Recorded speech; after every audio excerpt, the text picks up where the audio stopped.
Hello, everybody, and everybody being probably just me. Um, I am here with Joe, Serious Mind, who I haven't been on with in a while because our schedules haven't been matching up. But here we are, both live and in the flesh, both looking a little tired. No offense. No, no, Um, I got 4 hours of sleep last night, so yeah, that's accurate.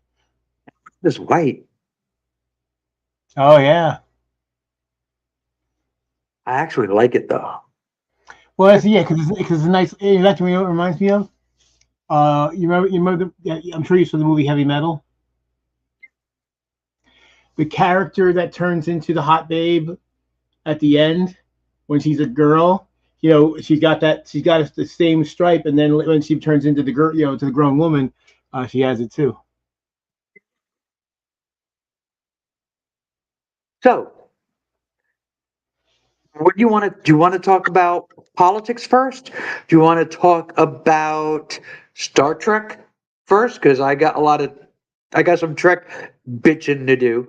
Um, Which or do you matter? want to, or do you want to go into the topic that I wanted to talk to you about? Whatever you want to do. I'm open for any and all of those in whatever order you like. So, I am resurrecting Madness Mammon Charity. Hmm. And we are going to be raising money for the National Center for Transgender Equality. Cool. National, yeah. Yeah. So that's the plan is to raise money for that. I've got Stevie Bobby's on board. Oh, great.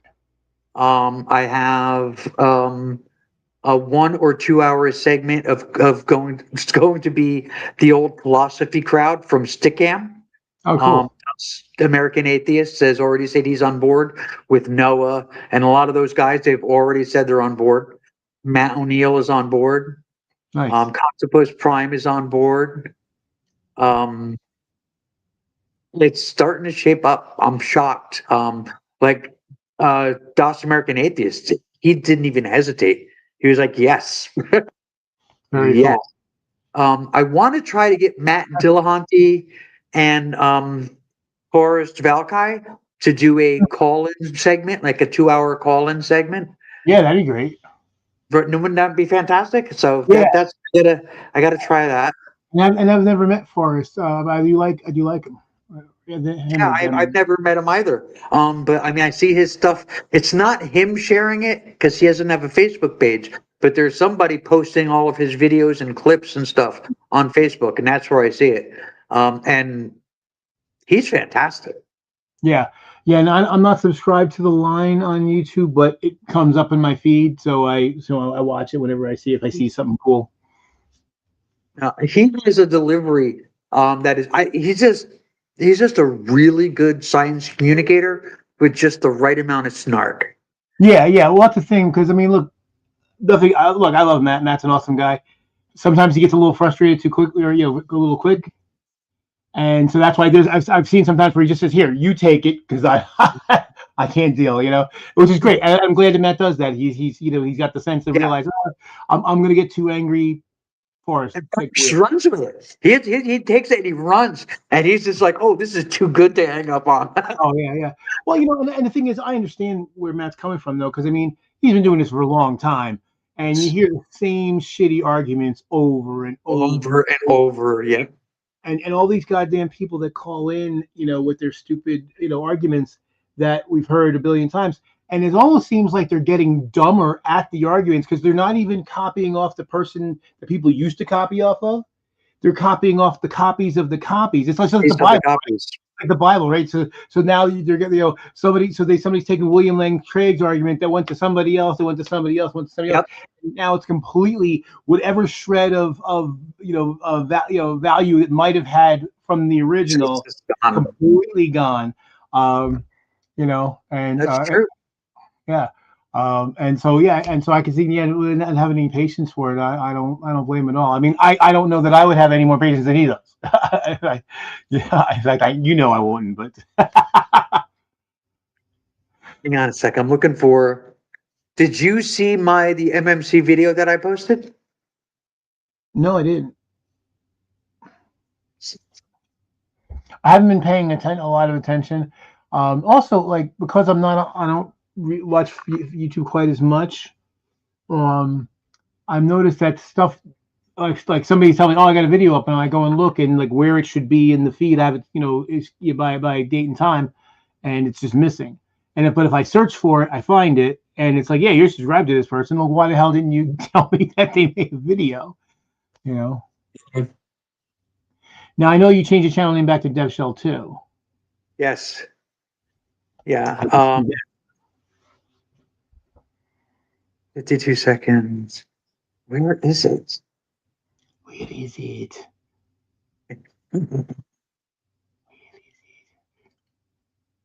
Is this it? Wait, let me go to YouTube. I want to see. Oh, shut up. I want to see channel content, video. Mike's in it. Mike's in the Minute. back. What was that? Mike's backstage. No way. Get out of town. Yep. Michael, get out of town. I am out of town.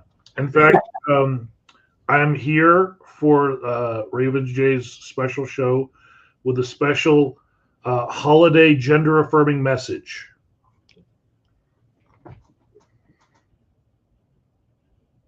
So I got your envelope, by the way, with all the stickers. Yep. And stuff.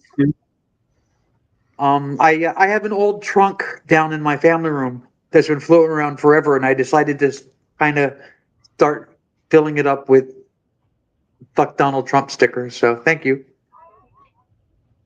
No problem. At some point during this week, I am moving my whole computer setup from up here in the living room back into the family room where it used to be, because that is all now usable space again. Oh, nice.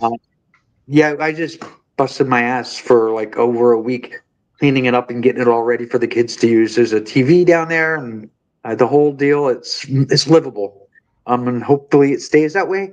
We still have a problem with water coming in when it rains really, really hard, but I'm gonna one thing at a time, man. One thing at a time. We'll see what happens. But anyway, let me see if I can find that video because I think I did find it. Well, I was going to say while you're looking at it, I was going to say something. Say something. Yeah. Okay. So what I find interesting, it would be funny if it wasn't so hurtful to people. But after, with the last several years of, saying, oh, people have to go to the bathroom, that they're based on the genitals they were born with, not even based on what they have now. So a number of trans men now have been getting, like detained because they're using the women's bathroom that the law in their state says they have to use. Yes. So you made a law that says, well, I don't care, trans man, I don't care that you identify as a man now, you don't identify as the female, because the way you were born with, you have to use this bathroom. So they're like, okay, I think it's stupid, but okay. And they're like, well, you have a beard. Oh, so you mean that external characteristics can be indicative of one's gender? Yeah. Wow, imagine that. So it's like, so they twisted themselves in such a hate knot that they don't know what the fuck they're to do. No, they don't know anymore. No. All right, guys, ready? Hang on. Let's see if I can get this to work right. There we go.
So that was Cool. it. I want to say this right away, Joe. The look on your face watching that video made my day. Really? You look like you enjoyed that video. Oh, I love the video, and just as like a little extra Easter egg in there, the 56K modem thing, and I know it's a 56K modem because the gadang gadang. Only 56K modems made that noise. Theme of the show for this show in 2026. It was the weekend of March 28th, by the way, my birthday. But the theme is everything not saved will be lost. Hmm. So, which is the old Nintendo save screen. So we're kind of like really leaning into the nostalgia of the old MMC shows. Hmm. And that's why I chose to go with the dial-up modem sound in the video. Just kind of like, just, hey guys, remember this? Yep. Really leaning into that. Well, and especially since the bulk of the, I would say like a large percentage of the MMC in the past have been Gen Xers. So again, that's something that we Yeah. all relate to. So yeah, I mean, I was gonna go with the 24-hour shows. I didn't know if I can get enough people. Now it looks like I might have to do an actual 36. Nice. Because if we end up, I'm assuming you're going to be there, Joe. Yeah, absolutely. You got an hour. I'm assuming Aaron Raw will do it. I'm sure he will. He might not, but I'm sure he will. Like I said, I've already got like a 2-hour stickam style panel, all set to go with 10. There'll be 10 people on the screen. I'm going to upgrade my my StreamYard so I can have the 10 people on at once, and it'll also be able to broadcast to 3 different locations. So, Nice. so we'll get hopefully far more coverage that way. Yeah, I was just when I asked James if he would do it, he said yes. He's like, yeah, I'm in. And Stevie Bobby, when I told her I was thinking about bringing the show back, because she was on the show once. She was on with Eden's Cancer way back in the beginning under the Right. name Sassy Bob. Right. Remember that? But I mean, yeah, she was just like, yes, I'm in. Right. And she's just like, oh, I can probably, get hold of some queer content creators, which there's a real shortage of on my show. I did reach out to ZJ, no answer. I did reach out to somebody I knew I couldn't get, and that was Philosophy Tube. But I figured, what the heck, I'll try. Nothing ventured, nothing gained. What about Charlene? What about Alice? Alice? I'll give her. I'll drop her name in your. I'll drop a link in the private chat. I did not send a message yet to ContraPoints, but I mean she's kind of off into the stratosphere. I don't think I can get her. I'm gonna try. I'm gonna try. Yeah. What the hell? I mean she's been on before. Yeah, and she would be a hell of a draw too. I'm sorry, she would be what?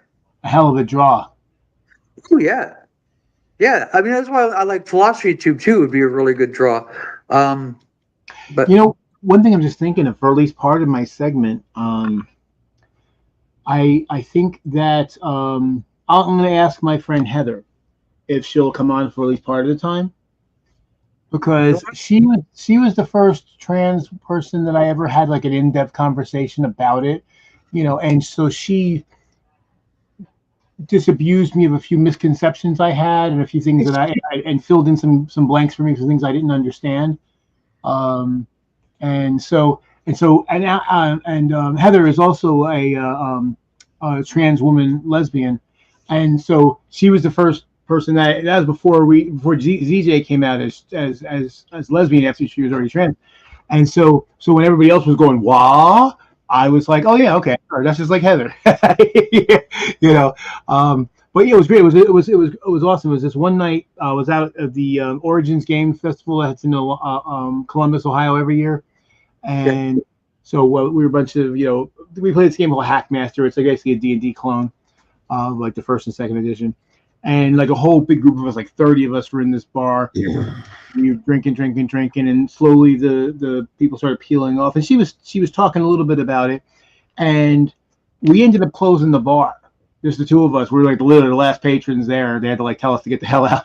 And but so she was very open about talking about it, and because she knew it was coming from a place of genuinely wanting to understand. I didn't have any. I wasn't holding on. I had some preconceptions, but I wasn't glued to them. I wasn't going to fight to hold on to them. I really wanted to understand so that I got it right. And I want her, I want to understand how people, what's going on with people, so that I don't say or do anything that's hurtful. And she was very open, and really, it was a great night. It was really a great night.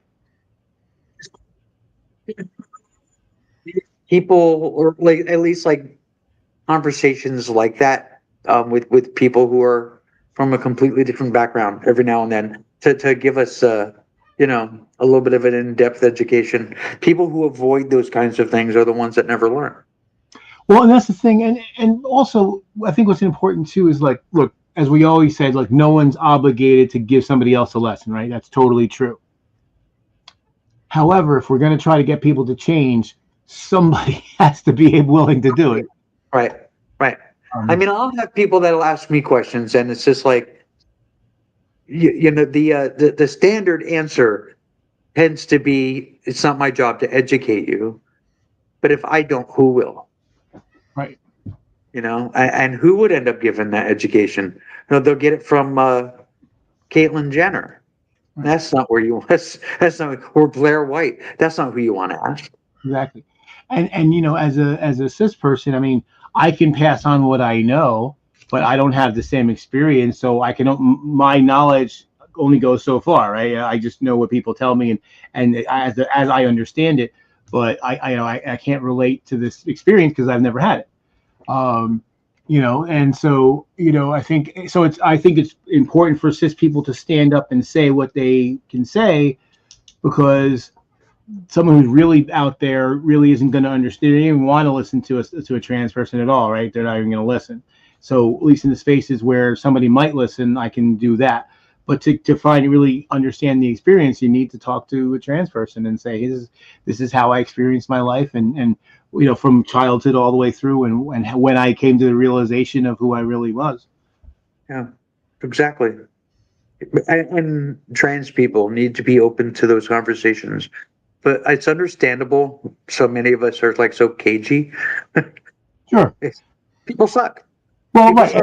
And obviously, I think it depends. At least in my view, it depends on how somebody approaches you. It's the same thing about trying to explain, as a black person to a white person who's sketchy about some of the things, and understand why we need affirmative action. They don't understand this. They don't understand that. If they come at you, it depends. If they come at you very dubious, it is very hard to deal with somebody like that. But it depends on, you can suss out usually fairly quickly how stuck on their preconceived. If they're just there to just try to pontificate to you, then I'm just wasting my time. Exactly. And it's the same way. When people are being assholes or when they're genuine. It's the same thing with like the misgendering thing. Mm-hmm. If I'm out in public and I'm maybe a little scruffy because I still have to shave, and I'm not wearing makeup, and my hair's like today. And somebody says, "Sir, whatever, I get it. But if I'm done up, right? I'm dressed to the nines, right? And I'm going out and I'm, little black dress and heels, and and somebody calls me sir, it's like, you're kidding, right? Yeah. What was really funny says sir. What's really funny is I keep seeing these things now where women that are clearly and unmistakably cis women, and yet fucking the MAGA crowd out there, oh, that's a dude. I'm like, it's not. This is somebody, especially if it's a famous person. Like, no, they were born female. They identify as a woman. You can always tell, but you got it wrong, and you keep getting it wrong.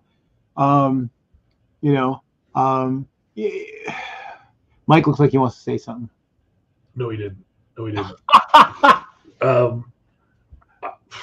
The hardest transition into using the correct pronouns for a person that I've ever had has been Raven. And Because you knew Raven for years, right? knowing someone prior versus after transitioning. And every person that I run into after transition, when I get their current pronouns, so easy. But when you spend some time knowing someone with a different set, it's more difficult. We're talking about the person who I had the biggest problem with it. Still, I feel like I do better than a lot. Yeah. Well, like you said, you knew Raven it was a different name and different pronouns for a very long time. Well, it's even like one video I've talked about and thought about for a long time. I still never made was you guys know Apollos. Yeah. He had a different name before, and again, he's not trans. He just he shed his name partly because it was related to a parental figure who was not worthy of being honored with carrying on the name, and also because when he converted from evangelism to Eastern Orthodox, so he had a religious conversion, and that was very meaningful to him. So he took a name that was related to that conversion and got rid of the old name. It took me years. I've known him as Apollos for way longer now than I knew him as the old name, and even today, I still occasionally, in my head, get it. I never when I'm speaking to him, but sometimes in my brain, the old name is still there because that's how I knew him. I try to, when I refer to him, I try not to use the old name. I try to use actually his YouTube screen name. Right. I feel that's safe. Yeah. It's together for peace. Well, the problem is a lot of times when I get to know somebody personally and I'm not involved in their YouTube channel anymore, I tend to forget their YouTube name, and I'm like, what the fuck was their name? There are still people that call me Dev. Yeah. They're like, "What's up, Dev?" And I'm like, "That's my kid." Well, it's a cute nickname, though. Call me Ray. There's people that call me Rav. That's cool too. Yeah. There once was a YouTuber, very strange content, named Prince Noob Sauce. I vaguely remember that name. And I visited Prince Noob Sauce, know his real name. But Prince Noob Sauce, the channel name was actually, he took the name of his cat and used it as his channel name. So when everyone's calling him that name, it's actually the cat's name. And the cat is long since deceased. Prince Noob Sauce. Yeah. That's great. Yeah, there's so many people like remember Beware the Lizard 42? Mm-hmm. She was really cool, and then she left, and I got the impression that she must have been being harassed or something, like like her YouTube world had intruded into her real life, and she needed to Mm-hmm. get, and that's a shame because she was really, really cool.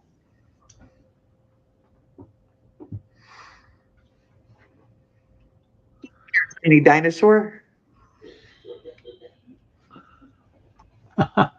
Took me years not to call my husband Small Dino. Small Dino. Small Dino. Small Dino. It's tiny dinosaur. That's funny. So that's MMC. That's what I was really excited about. That it's coming back, and it's going to be for transgender. The National Center for Transgender Equality. That's the one that I've chosen so far. I wanted to do Protect the Dolls, and while that is a legitimate, semi-legitimate, I guess, I don't want to badmouth anybody, but I mean, it is an actual fundraiser in and of itself. But it's also a marketing campaign for T-shirts. So I was like, okay, so I don't want to do that because I don't have T-shirts to sell. I'm not associated with that company, so I don't really want to raise money. It just gets too complicated. Yeah. Yeah, as much as I like the campaign, yeah. So I decided on the National Center for Transgender Equality, Hmm. which I think is a pretty legit organization. So, Hmm. The thing that gets me the most about it is sometimes when I run into somebody who they are not on board with trans rights, but they seem like they're not a complete piece of shit. Mostly, but it's just like maybe 90% piece of shit. And what it really comes down to is they have it's really it comes down to that they have a hard time intellectualizing that your personality could be different than your anatomical sex.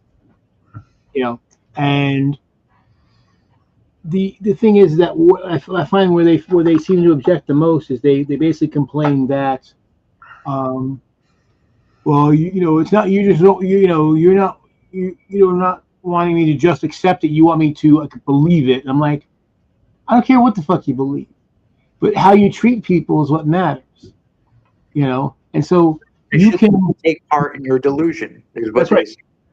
Yeah, but it's like, look, you can well, even I'm not talking about those people because they're like 100% full of shit, piece of shit. But the thing is that when they're like they struggle with this idea, like, well, no one's telling you what to believe, but we're telling you that you should respect people whether you understand what they do or why they do it or how they do it or not. And so just go that step, right? You don't have to understand transgenderism, to be an expert at it and believe every single thing you've heard about it, but just as a human being, this is how they identify.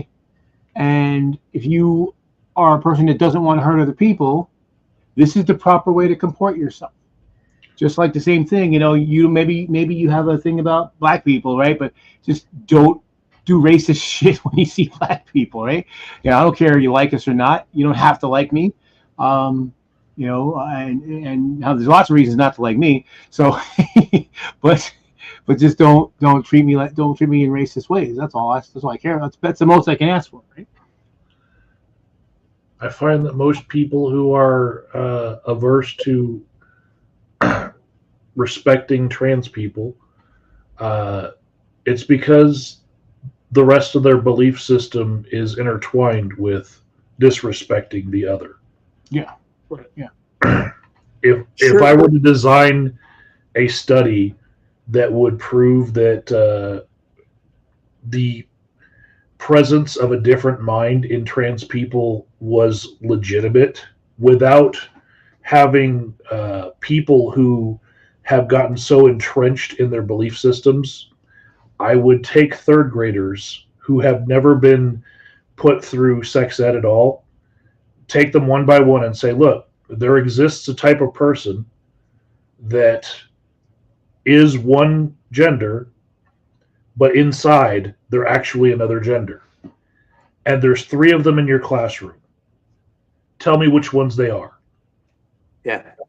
Yeah. I bet the way that they vote would probably, aside from correlating to who's being bullied the most, it would also correlate to who ends up later in life actually being trans. Right.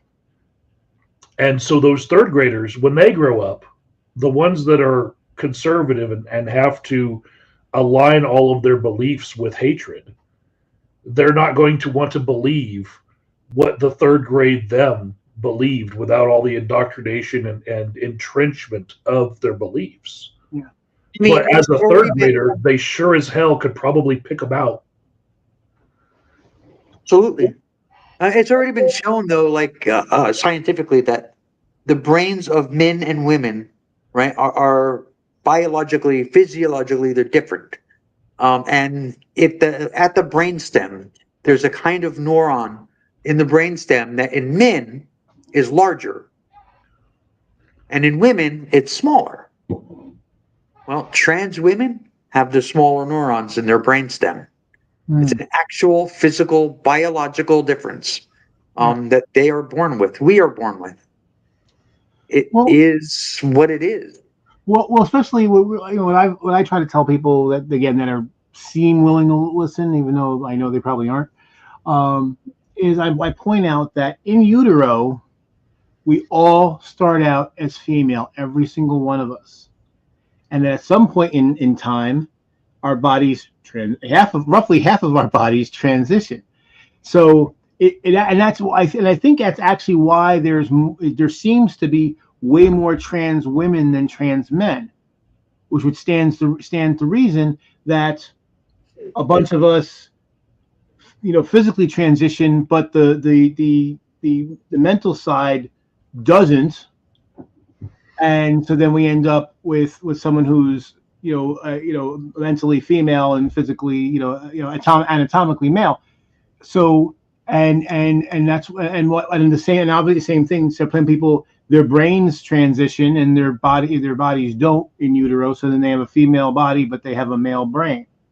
But I think that's why it's less common, because we start as female. So it seems like that would make more, that would make sense that you would end up having more trans women than trans men. But it's like, yeah, this is a real thing. You were, so I tell, especially the guys, you were once female. You had female sex buds, and then at some point, your body changed.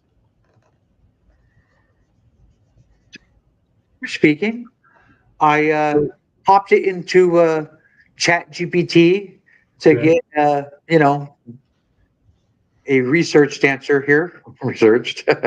And Chat GPT says there have been more trans women than trans men for decades. That's been the case for decades. But with younger people, the split is becoming more and more closer to 50-50. There's sociological reasons as to why, but it didn't tell me what they were. It just asked if I wanted to know them, and I don't. I just. And one thing I've told some of these people that the trans doubters, that they're like wondering why more people are coming out. Like, first off, more people feel comfortable coming out now, but the other thing too, and I think this maybe applies more with non-binary people, but when society makes a hard thing like, this kind of behavior means you're a woman, and this kind of behavior means a man, and if you're not this, then if you don't behave this way, then you're out of line. So if we stopped forcing a gender binary as far as mental traits upon people and behavioral traits onto people, I don't think it would matter as much, quite frankly, because if you could just be who you are, people just treat you as you are. Agreed. It wouldn't matter if you were a man or a woman, but it's like when you try to, enforce a strict thing. Well, just like I remember when I was younger, there were people like, well, they said that that I had a strong feminine side because I was a caring nurturer. I never felt female, but I had this nurturing side. This is part of who I am. But we've been taught that that's a female trait. So I had this supposedly female trait because men are not expected to have that trait.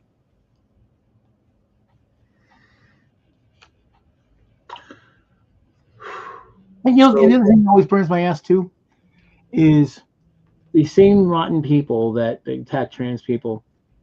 It's just that they see like an effeminate man, and they'll say, and they'll denigrate that man by calling him a woman because he's feminine, he doesn't fit the gender norms. Then if that person says, hey, you know what? I am a woman, you're right. Then all of a sudden, no, my God, you can't be that. It's like, well, you've been calling me that for years. What the fuck are you talking about? You've my entire life, you told me I was this thing, and when I accepted what you told me, now you're angry about it. So you know what burns my ass? A flame about 2.5 feet high.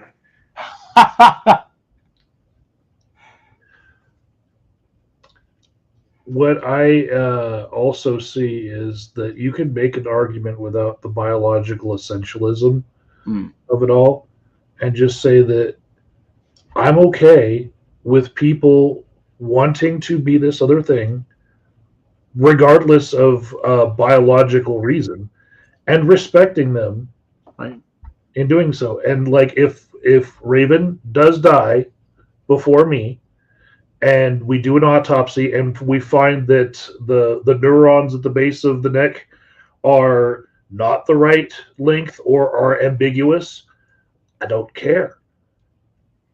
Like Raven is the People Raven. let you know Like, when if archaeologists in 100 years digs up your remains. It's like, first off, if it's an archaeologist, it's going to be way more than 100 years. Like the 100 years from now, there still might be people, who have memory of me, or at least close to it. So no archaeologist is going to dig my ass up. But if they do, and they find that I was a genetic male, shit. Well, I don't care. well, especially when some of these people, they try to say it's a mental illness, right? I'm like, okay, let's pretend for 10 seconds that I believe you. I don't believe that's true, but let's pretend I do. This is how you want to treat people that you think are mentally ill? Yeah, it's the most it's so ridiculous. I So mean, ridiculous. there's literally no axis where their bullshit comes out on top, where it comes out as a good thing, So I think mentally ill is actually a good segue into Gluck 3000. okay, Gluck 3000. So do you guys know what Gluck 3000 is? No. No. Okay, so Mark Epstein. Oh. Mark Epstein wrote an email to his brother Jeffrey asking, and everybody knows this by now, but let's tell the story anyway, asking if Putin has the photos of Trump blowing Bubba. Gluck 3000.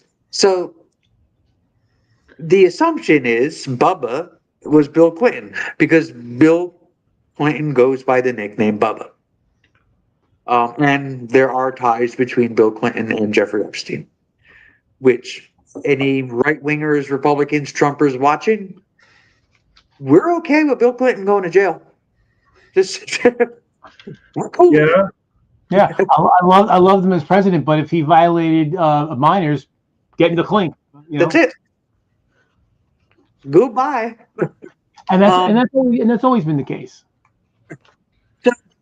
Everybody was like, "Oh my God!" You see all the memes, and they're hilarious, and I'm totally here for them. But it turns out that the email number one is absolutely real. It's been confirmed to be real. And the second part is Mark Epstein has come out and addressed it and said, Bubba is not Bill Clinton. So he didn't come out and say, no, Trump didn't blow anybody. He just said that it's not Bill Clinton, which means Trump blew somebody. Trump sucked somebody off. So I've seen an interview. It was like someone just took their phone and went and talked to Bill Clinton about this very recently, and he didn't answer the question, but he gave them this weird side eye, this like coy side eye, and smiled, and then walked away. And I was like, "Oh my goodness!" Either it's true, or Bill Clinton just loves the story and is not going to set the record straight for us. Oh yeah. And the thing is, like personally, if Trump blew somebody, I don't care, right? Blow whoever you want, right? But when you lead a pack of homophobic, like hateful people, and you have said horrible things about the community, the community, and then to find out that's like, oh, because that's what I hate. It's almost never the thing. It's the hypocrisy about the thing. Yeah, Lindsey Graham, biggest fucking hypocrite on the planet, voted against LGBT rights consistently for years and years and years, and he's a big old Mary. He's a big old Nelly Bottom. And the funny thing is that everybody knows it. I mean, his voter base knows it. Everybody fucking knows it at this point. So, like, dude, why are you hiding it now? It's like clearly your people are going to continue to vote for you. They don't care. So, stop being a homophobic asshole. it's one thing and I've said for years. I heard a new expression though for it, which I really like. But I've always said there's always collaborators, and the collaborators always think that, well, if I stick with the people in power, even though they're gunning for people like me, if I go with them, I'll be safe. And just like I told Kazum many times, they don't like you. You are useful to their narrative, and when you are no longer of use, you'll be up against the wall with the rest of us. Stacey Dash found that out. You know, she was out there attacking black people and Black History Month and all these kind of things, and they milked it for everything they could. And then when they found a younger, prettier version, because Stacey was getting up there in years, and they got Candace Owen, all of a sudden Stacey Dash got crumpled to the side like yesterday's news. And then she came back to black people like, I want to be black again, and we're like, no thanks, Stacey. We didn't pull your card. You handed in your card. You ain't getting it back. So, but I heard a new great expression. All tokens get spent. Ooh. Needs to be a video. I came up with my own. So I wanted to make sure people understood it. So I sent it to Tombstone. So I call them prokions. Look up what a prokion is, and you'll probably understand. It's related to an expression that black people have had for collaborators.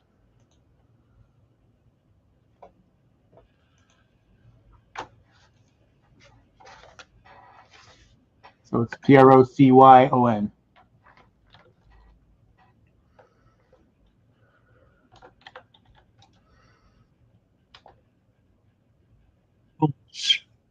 What's that? Prokions are a race of raccoon-like aliens. Well, they're not aliens. I don't know what told you they're aliens. But it's a genus that the raccoon family belongs to. Okay. So think about raccoons. Think about the expression. Yeah. So see, that's the thing. So one of the things that when we see a black person that is, shucking and jiving and shuffling and dancing for those in power, we say that they're cooning. Mm-hmm. It's a very unpleasant expression. So I said procyon. And so anyone who knows what a procyon's a raccoon, they'll get it. But do it if they didn't know it, they wouldn't. Like I wouldn't have gotten it. I had to look it up, and even then, I was like, "What?" Yeah, Landon knew right away. He was like, I said, I just want to make sure people understand. He goes, "No, I got it right off the bat." Yeah, I know. Tiny dinosaur. It was something because I know that Mark Epstein had said something like brothers, being humorous and joking back and forth. And using the term blowing somebody can be used in a lot of different ways. Sure, So sure. It's still funny. I mean, yeah. So there was another video. I think it was at a funeral where both Clinton and Trump were there, and Trump patted Clinton on the crotch, like they were buddies, but like you would if you're on a football team, you'd pat someone on the butt. Kind of patted him on the crotch. None of any of my male friends have ever patted me on the crotch. Look, Yeah. Look, your friends aren't presidents. Or doing you. Everything So changes everything. So I don't know. Oh, I don't know. look at my Trump cake. Oh, look at that. Yep. Cool. Yeah, So the other topic that I wanted to rant about is Star Trek. Mm-hmm. So Do you hear what's happening with Paramount, Joe? I've been out of the loop lately.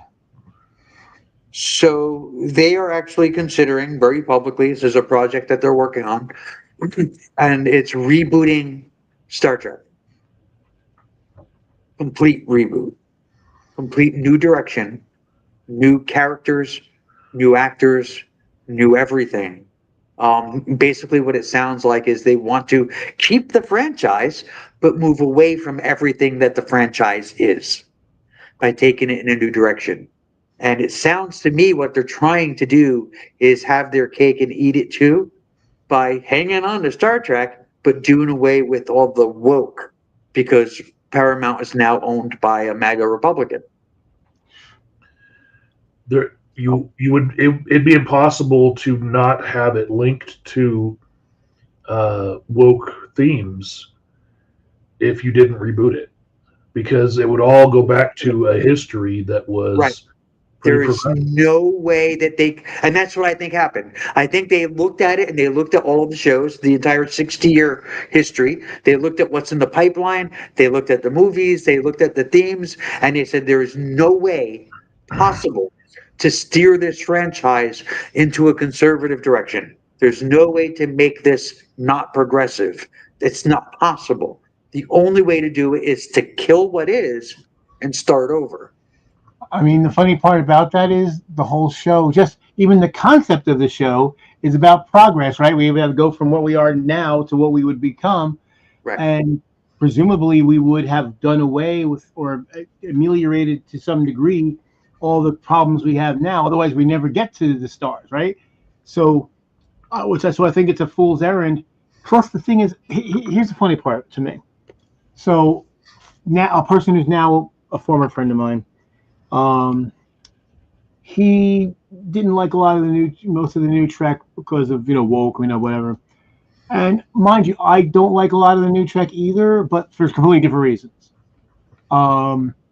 And the thing is, of course he's taking it personally, and he's taking that not only are they pissing off the fan base, but they're doing it on purpose. Like, I don't know, he's like, I don't know why they would want to purposely. I'm like, they're not.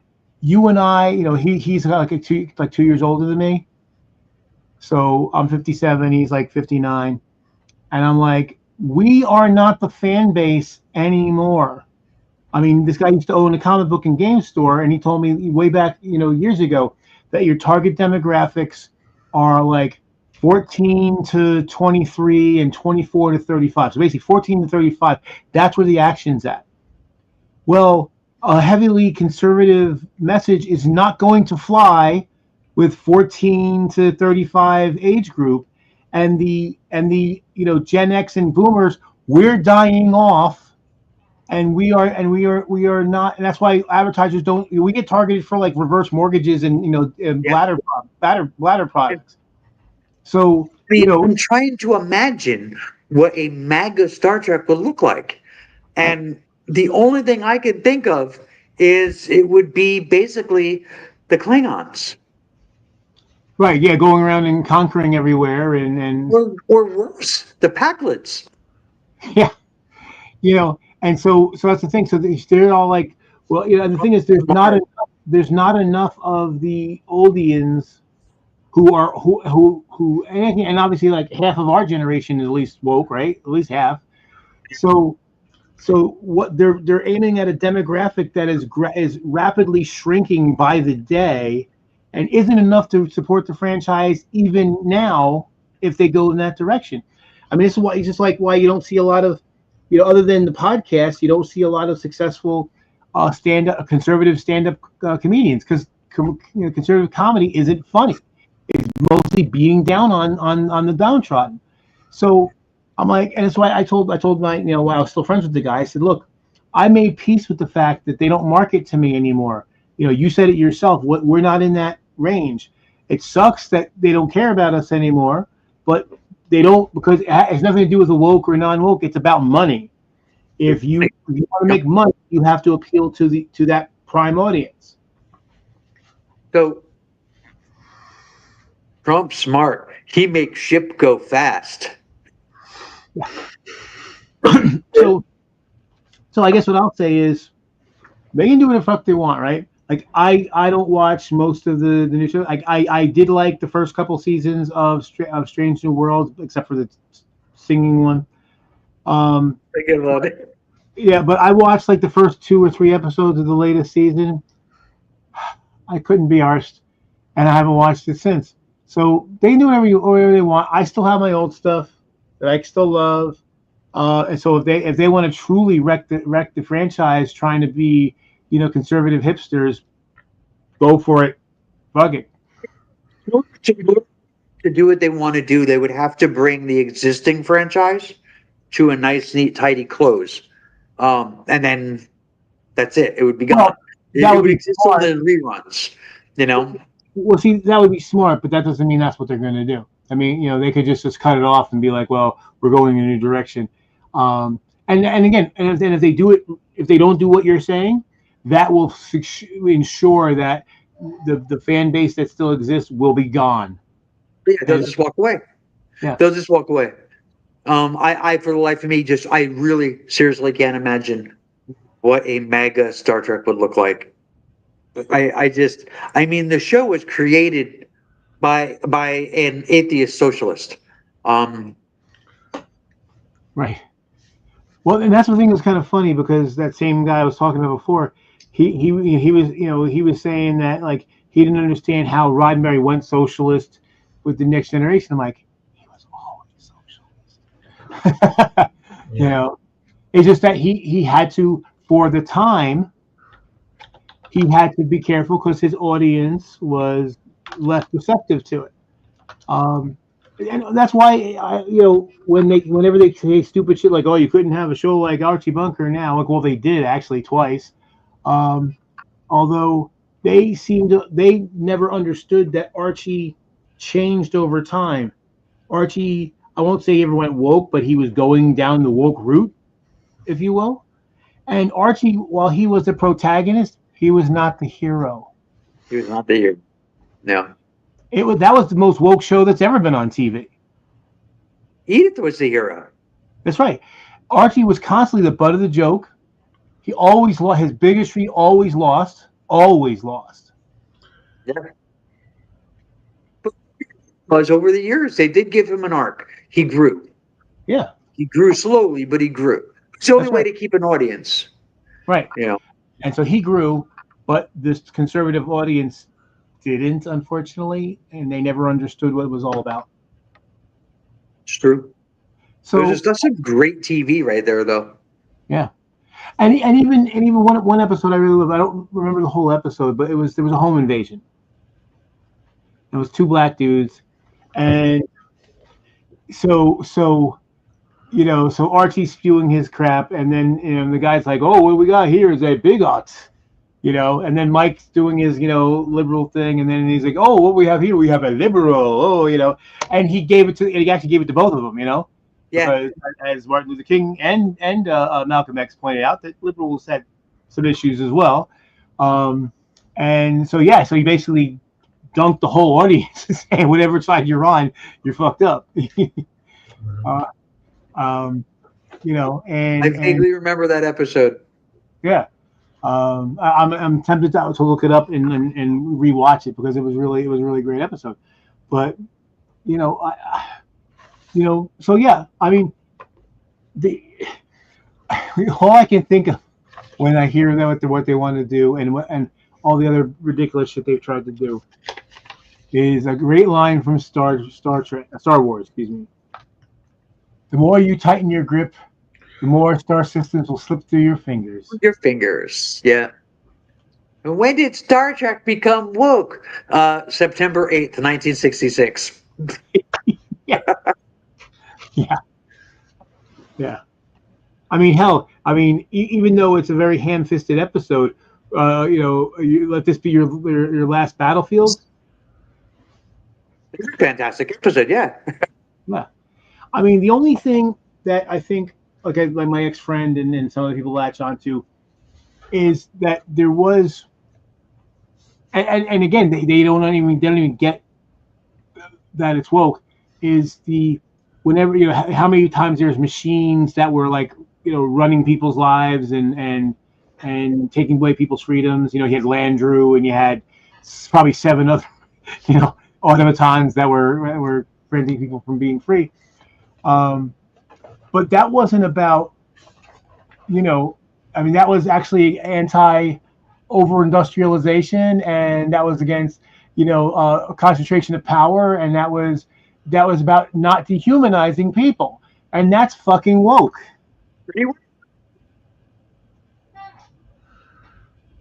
The more I try to think of like which part of Star Trek is like MAGA, and I know that the Klingons had the like intentional linkage to MAGA with Discovery, right?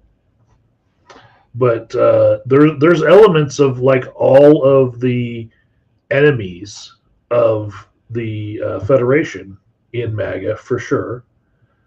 But I still can't get away from thinking it would be like watching Star Wars where you're rooting for the Empire. The Empire, yeah. Like we do have exactly something that looks exactly like MAGA, but it's actually the Star Wars Empire. Yep. Yeah. It's true. It's very true. That's the guy in Washington D.C. who was following around the National Guard with a radio playing the Imperial March until they arrested him. Yeah. Yeah. How fucked up is that? And remember, all these supposed free speech advocates were totally on board with it. Because they didn't want free speech for everybody. They just wanted free speech for them. They just wanted to have speech without consequences for them. So, the thing that I'm more concerned with, look, Trump eventually will be out of office, right? Either he accepts that he can't run again, or he dies, whatever the fuck happens.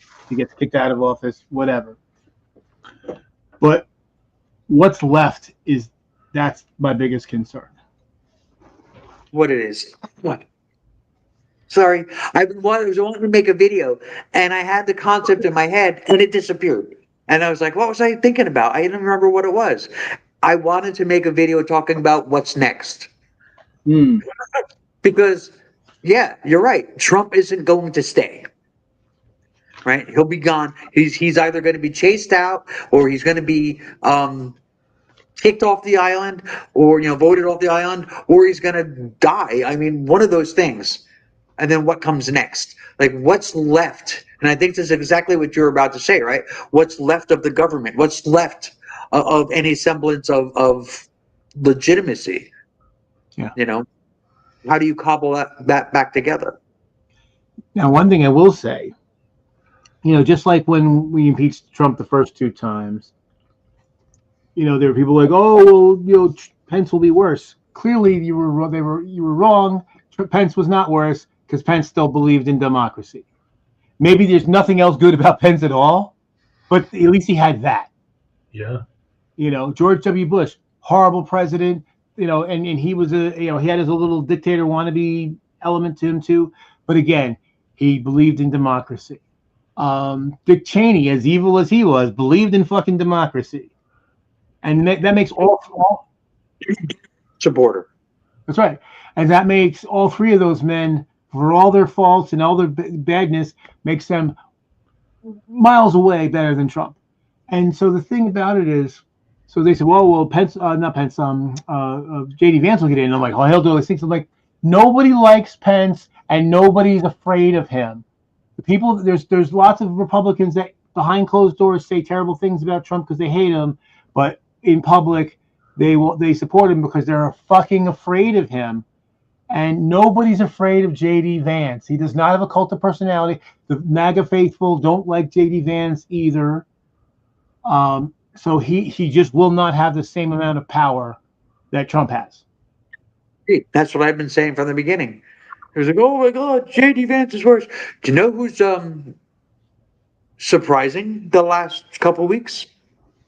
MTG? Marjorie Taylor Greene. Yeah.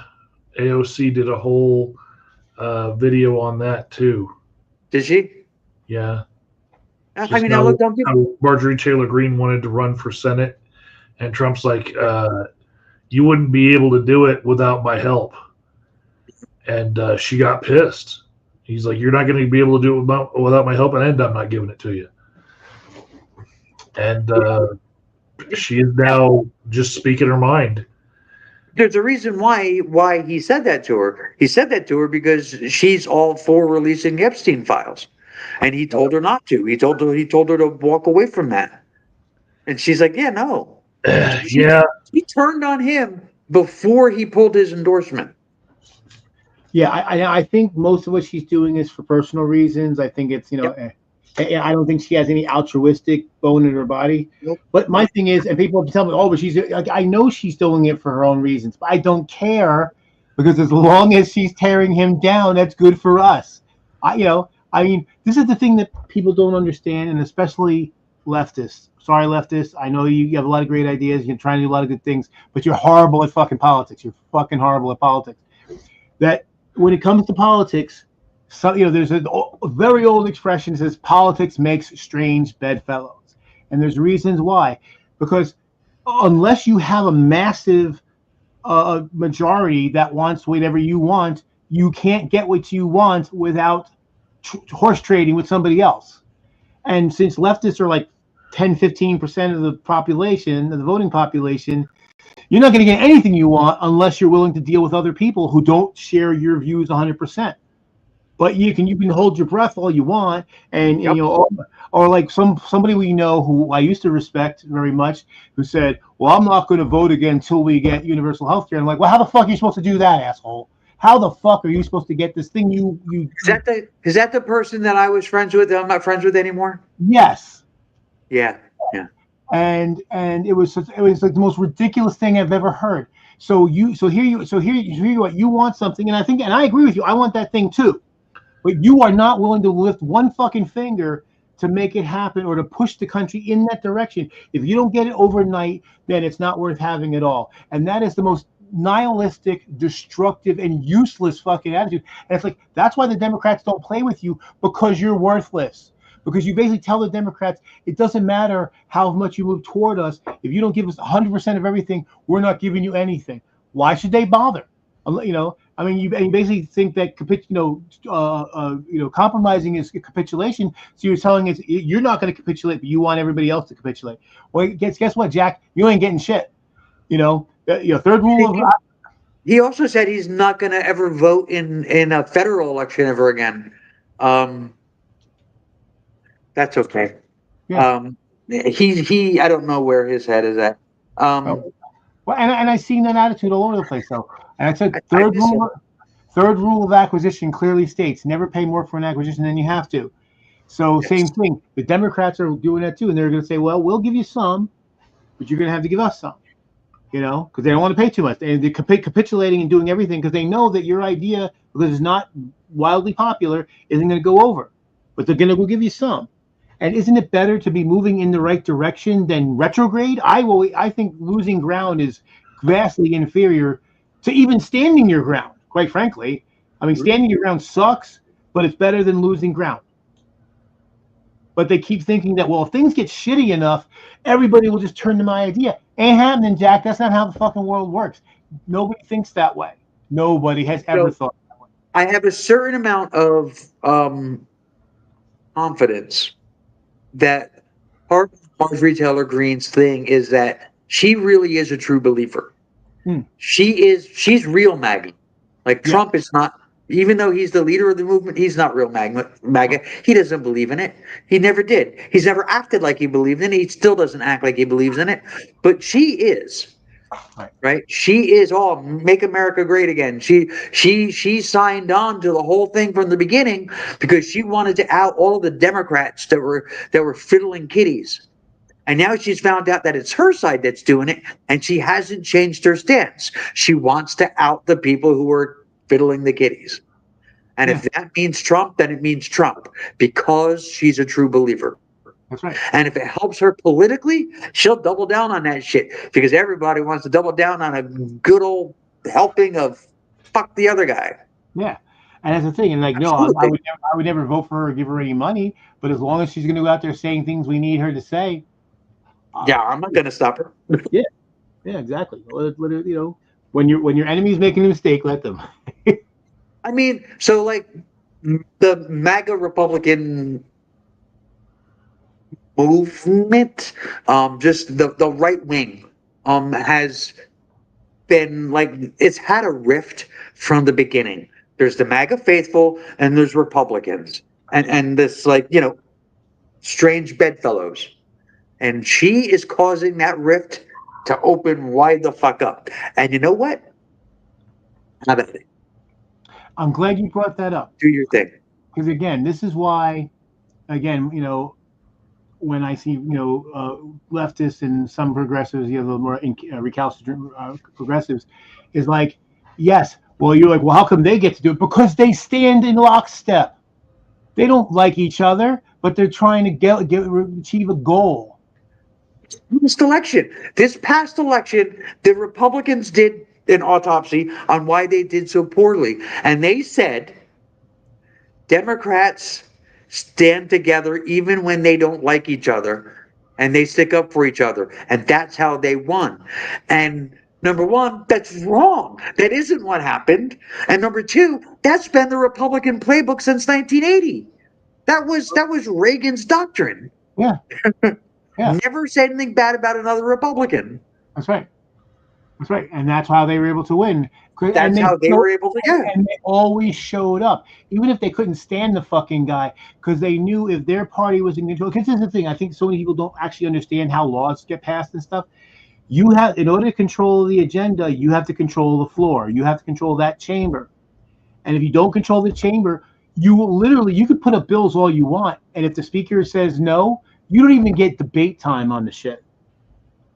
That's why they have after hours orders. Is basically so you can go out there and say what you're going to say on camera, and then you can show that to your constituents and say, well, see, I'm fighting for the thing. At least you tried, yeah. Right. But yeah, if it's like or like even when it comes to like the changing the constitution, it's like, well, I remember Bernie's going to change the constitution. No, he isn't. I'm like, well, yeah, why are you? He's going to fight. I'm like, he has no vote. That's how constitutional amendments work. The president literally has zero power, zero role in the whole goddamn thing. It's the House, it's the Senate, and then it's the quorum of the states. And so, or you can go to the Convention of the States by itself, but that's even harder. So if you don't control, if you don't control both chambers, and again, you need two-thirds vote and 3/4 of the states. So if your idea is not that popular, it's a pipe dream. That's why when people talk about doing this with that one, like, yeah, sure, I agree with you on those amendments should happen, but let's try to stop the hemorrhaging first. For the young kids that need it translated, what that 2/3 vote means. It means 6-7. 7. Oh. 6-7. Yeah, what's been that 6-7 thing going on lately? I haven't heard. I've seen it, but I don't know what it's referring to. Okay, so I'm not exactly 100% sure. It's from a song or something like that, I think. But this past week, but the week before on South Park, they had Cartman was like drugged. Like a kidnapper has him, whatever, and he's drugged, and the guy's talking on the phone. Cartman passed out in the back, and he says something about 6 or 7, and passed out Cartman goes 6, 7. I was dying. I still don't get it. You know what? I work in a school, man. You're 6, 7 all day long. But in this No idea context, what it's about. we need 67 of the senators Right. to pass a 2/3 vote. 6-7. 6, 7. And is he times 2 divided by 3? Oh, Dana knows. Tiny dinosaur, she knows. And you need 290 in the House. See, but that's not funny.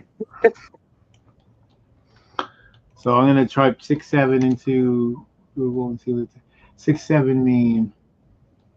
It has no fixed meaning. That's great. Originated from the song "Doot Doot 6-7" by Skrilla, which became popular in video edits featuring professional basketball players, including LaMelo Ball, who was listed at 6'7". The meme was further popularized through the overtime elite player Talon TK Kinney's repeated use of the meme. It's all right. ChatGPT has a better answer. This is great. The banding resolution 6-7 metaphase spreads analyzed. In cytogenetics, labs will technically examine 20 metaphase cells minimum, 3 to 5 karyograms prepared. See? So even ChatGPT don't know.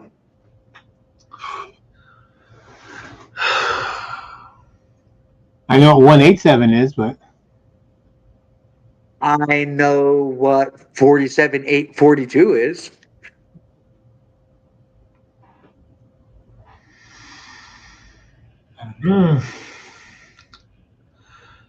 That sounds like a new sticker I need to make.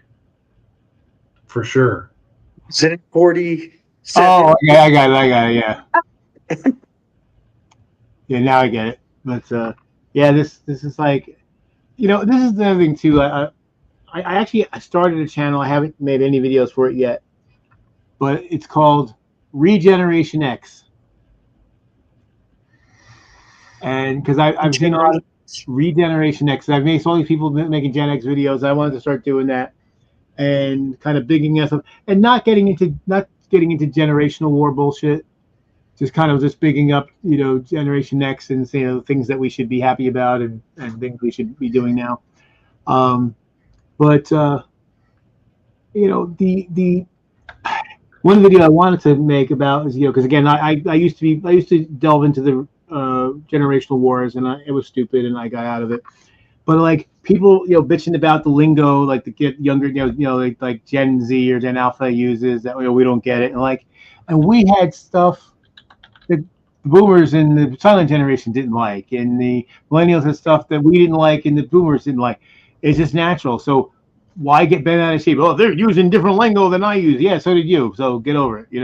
So I was in a classroom one day, I guess it was last week or the week before, and one of the students asked the teacher of the classroom.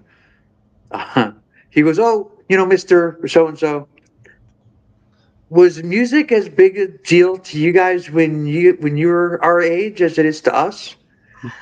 And the teacher is a couple years younger than me, and I looked at the kid and I said, "Are you for real? Yeah. Do you ever listen to a radio?" Well, the funny thing is all of our stuff's making a comeback, It's amazing. and somehow I think in 20 years no one's going to remember or care about who Skrillex was.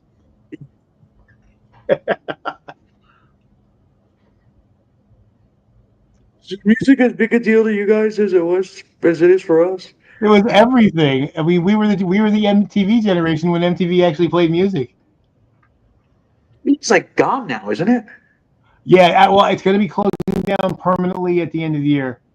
There's very little of it left, but what is left of it is going away at the end of the year, which is very sad. But to me, it's been gone for ages anyway. It's MTV in a real long time, but it's because they gave up music. It's hard to have music television without music. So Well, apparently, I guess part of the problem too. I was watching a video about it, and they said like back in the day, most of the videos we watched were fairly low production values. Was it the band singing, or maybe there was some stuff that they shot in the street, put something together. Now, because of what the multimedia stuff we have now, everybody's expecting these big, huge productions that are very expensive. And so the only ones that could even afford to put big videos out are the big bands that were already big. Whereas for us, there were videos by Dave's House of Music that would put out stuff, and we heard it like Fish Heads, right? We never would have known about Fish Heads if it was for MTV. And there's a band that never got to be big. Bill Mooney from both Lost in Space and Babylon 5 is actually in the video, as is Bill Paxton. But we never would have heard that if it wasn't for MTV because it cost $12 to put the video back in 1982. it was just so much a part of the culture, for so long. it was really fucking weird when they went like all game shows and reality shows. It Yeah. was just like, dude, what's going on here? They're cheaper to produce, and um, that's really what it came down to. Um, It was mismanagement. that too. Um, but yeah, well, and The internet came. yeah. Well, and that's actually the internet and internet culture is what's killing diners and diner culture. Yeah. Because I've seen multiple things that says that like younger millennials and Gen Z don't go out as much. They don't drink as much. They don't have sex as much. So we always used to go out. We'd go party, and even whether you drank or not, you were with people that drank, and you go to the diner, and the diners were open all night, which is great because we're leaving clubs at 2, 3 in the morning, and we go, get something to soak up, have our disco fries or whatever else we had. And then you go to a motel for the rest of the night. You have all of those things all wrapped up in one night. Right. So right. I want to defend those young people from the onslaught of Joe the Boomer. No, I'm not criticizing. I'm just saying generations had their money go a lot further. Yes. And these kids cannot afford rent on any job that they can get. Mike, you're taking me wrong. I'm not in any way criticizing. I'm just stating a fact that they would go out if they could afford it. Yes. So I'm sure that's true, but I'm just saying it's a fact that they don't. Yeah. So because they don't. That diners 24 hours. There's down to like literally under 50 diners. I think there's only like 24-hour diners left in New Jersey. It used to be all of them were almost all were 24 hours. I again push back. It's not because they don't. It's because the economy sucks. Right. Well, again, because they don't. But Mike, takes the onus off the economy, and Trump's economy sucks. Yes. Look, I'm not getting into the reasons. I'm not. You're trying to defend people that I'm not attacking. When you say that because they don't, you're making them the reason. No, I don't think so. I mean, it's the reason though. That's the reason why diners are closing because they don't. There's lots of reasons. Because they can't. How about we change a word, right? Diners are closing down because the younger generations can't afford to go eat. Fine, I'm okay with that. That's factual and it's not accusatory. Yeah. Again, I don't think I was being accusatory, but I'm fine with the change. Oh, I agree with you, Joe. Mike's being sensitive. Yeah. It must be all that whiteness coming out. Mike, like I said, I'm not part of the generational war bullshit anymore. Well, and actually, here's the thing. So here's the thing. I'm gonna point something out. So, I've been on Black Culture Geeks a few times. I've been on this show, and one time I was very critical of millennials, and of course, James, who runs the show, it's his show. He's a millennial, and so he took offense. Fair enough, and he on Facebook Messenger, he explain why he wasn't happy about it, and he also draw the parallel. He goes, Joe, replace millennial with black, and now see how you feel. And I'm like, ooh, and and James is a black man too, so I'm like, oh, okay. So I said, all right, I'm gonna try to do better, and I don't know whether he believed me or not, but I actually tried to do better. So I started trying to look at things from a different lens, and one of the things, there was a thing that stuck out the most that really had the biggest effect on me, was I saw this video of a young child, probably 9 years old, and he was dropped off at the wrong bus stop. He was in his neighborhood, he was in his housing development, so he was in the right place basically, but he wasn't in his section. And he didn't know where he was, he didn't know how to get home, and he's bawling, he's just losing it. And now I've been dropped. When I was a kid, I was dropped off at the wrong spot, but because I was allowed to run free because we were free range kids, so I knew where I was and I was able to get home. And I'm thinking, and I'm looking in the comments and people just tearing this kid up, and I'm like, he's 9. If he doesn't know where he's at or how to get home, that's not his fault. That's his fucking parents' fault for being helicopter parents and having the kid on a goddamn tether. If he had been allowed to roam the neighborhood and go into other sections, he would be like, oh, I know where I'm at. I just go that way and I'm home. So they robbed him of the ability to be able to get home. So that wasn't his fault. So I actually took the adults to task and saying, hey, you guys are fucked up, man. Blame his parents for being, overly protective and not letting the kid the chance to roam. And that really, really brought it home to me. It's like, yeah, when I was dropped off at the wrong bus stop, it was no big deal. In fact, my first day of school when I was in kindergarten, I got on at one stop and I got off at another stop that was in a different part of the apartment complex because I knew where I was. And okay, I'm home. I got off. Everybody was waiting for me at the other stop. And then everyone's freaking out. I went home. We were latchkey kids. Door wasn't locked. I walked in, turned the air conditioner on, and fell asleep.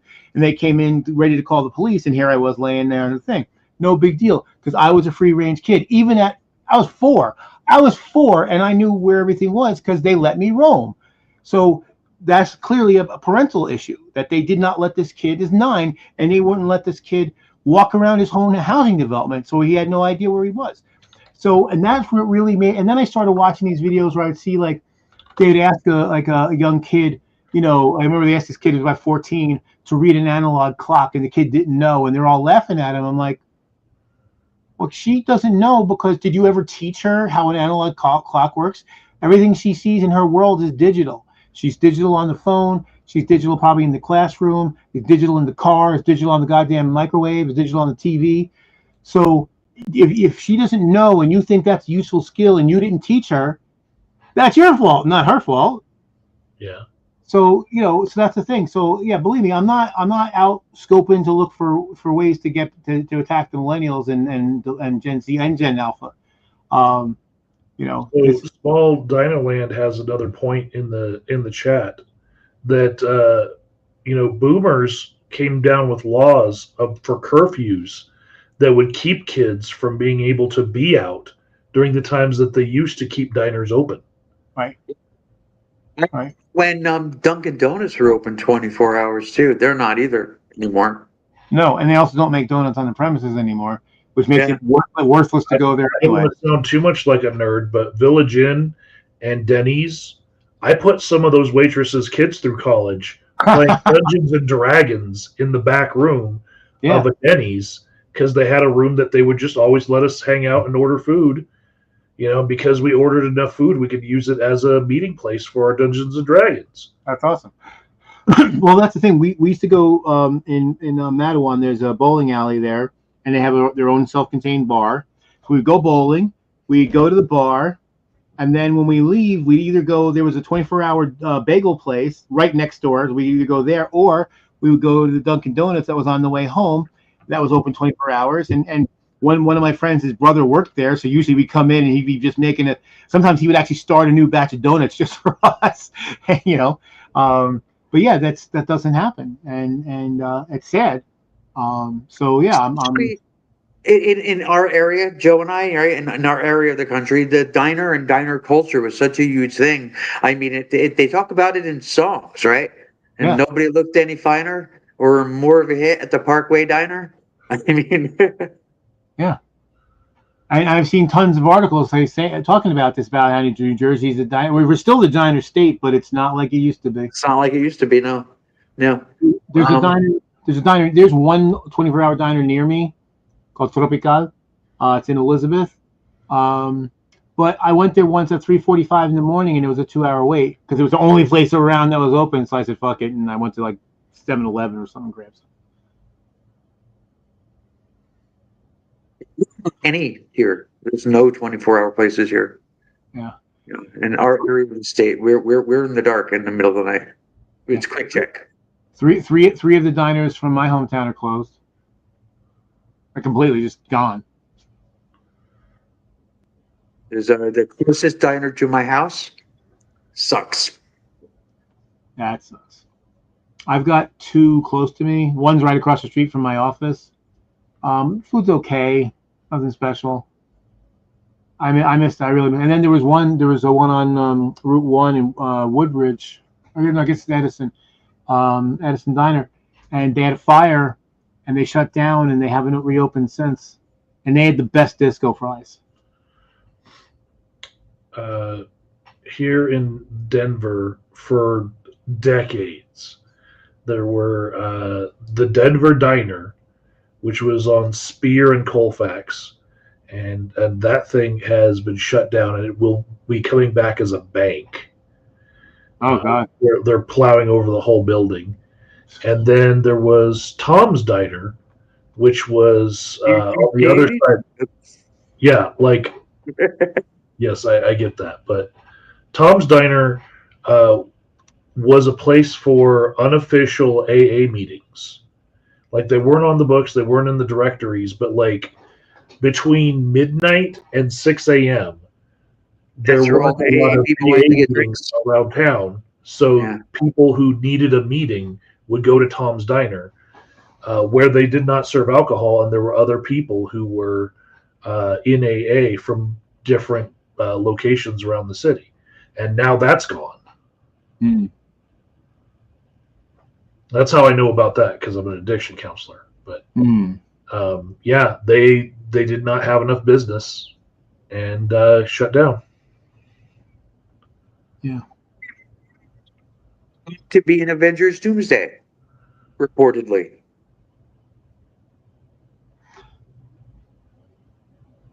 You were not audible for part of what you just said. Well, that's a shame. Hang on, let me come back. I said apparently, reportedly. Hey, what's up, some fat guy? So reportedly, Tobey Maguire's Spider-Man will be back for Avengers Doomsday. Cool. Okay. I get that they can pick from a bunch of Spider-Men. Yeah. And Eeny, meeny, miny, mo. I'm pretty sure Tom Holland's going to be in it too. yeah. Oh yeah. So I'm sure that means that Andrew Garfield will probably be in it also. They haven't done something very egregious with this whole multiverse thing that's pissed me off yet. But I actually am still behind on my MCU watching. And where I stopped was 2 months ago. In order, I was watching all the movies and shows.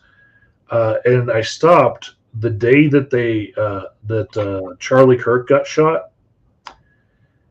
Because the very next show that I was going to watch was The Punisher, and it was kind of gruesome to me that day when I saw that. Like I wasn't expecting it, and then I had to go to work and put on this face in front of all the clients of like, oh, nothing happened, nothing, what's wrong with you, right? And then like just shoving it down, and then I saw, oh, The Punisher's next. Let me just put that off for a while. Because in Daredevil, the Punisher was pretty bad. Like, yeah. I'm like, oh, if it's going to be anything like he was in the Daredevil show, then it's going to be a lot of guns, a lot of shit, a lot of blood everywhere. He's worse in his own show. I imagine, because it's the show that's all based on that. And actually, one thing I will say is I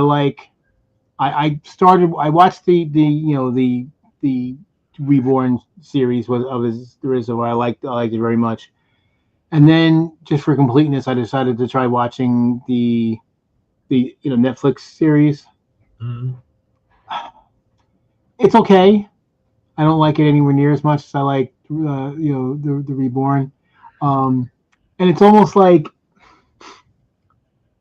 there has to be a fight in every episode, and like whereas the new one, there isn't always, and they're telling a story. And one thing I think is kind of odd about the multiverse stuff, and basically it's all the phase 4, phase 5, phase 6 stuff, is that one of the things that people complained about in phases 1 through 3, right, everything up to Endgame, and I guess actually after that the Spider-Man movie was also part of phase 3.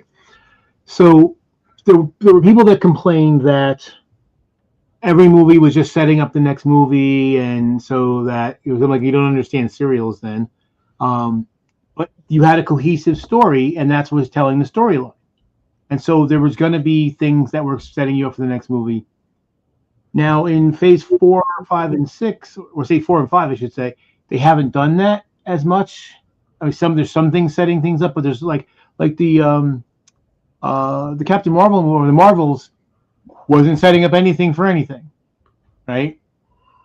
And then people and all those movies that weren't setting things up for the overall arc, people complained about the most. I'm like, well, which do you fucking want? Do you want something that's serial? Do you want non-serial? Make up your goddamn mind. When they did what you said you wanted, you didn't like it.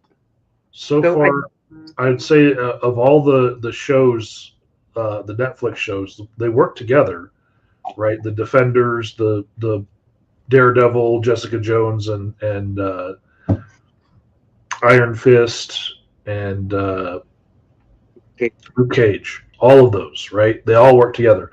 The one that I've seen so far that sucked donkey balls was the Inhumans.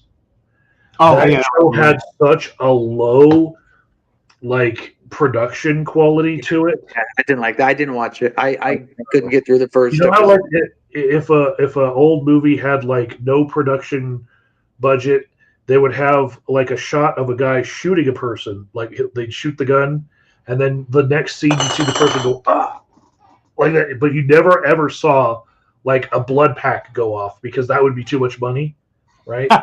So you'd see them going, "Oh no, don't shoot me!" But then the next cut scene would be the person maybe shooting, and then the next scene is the other person clutching themselves.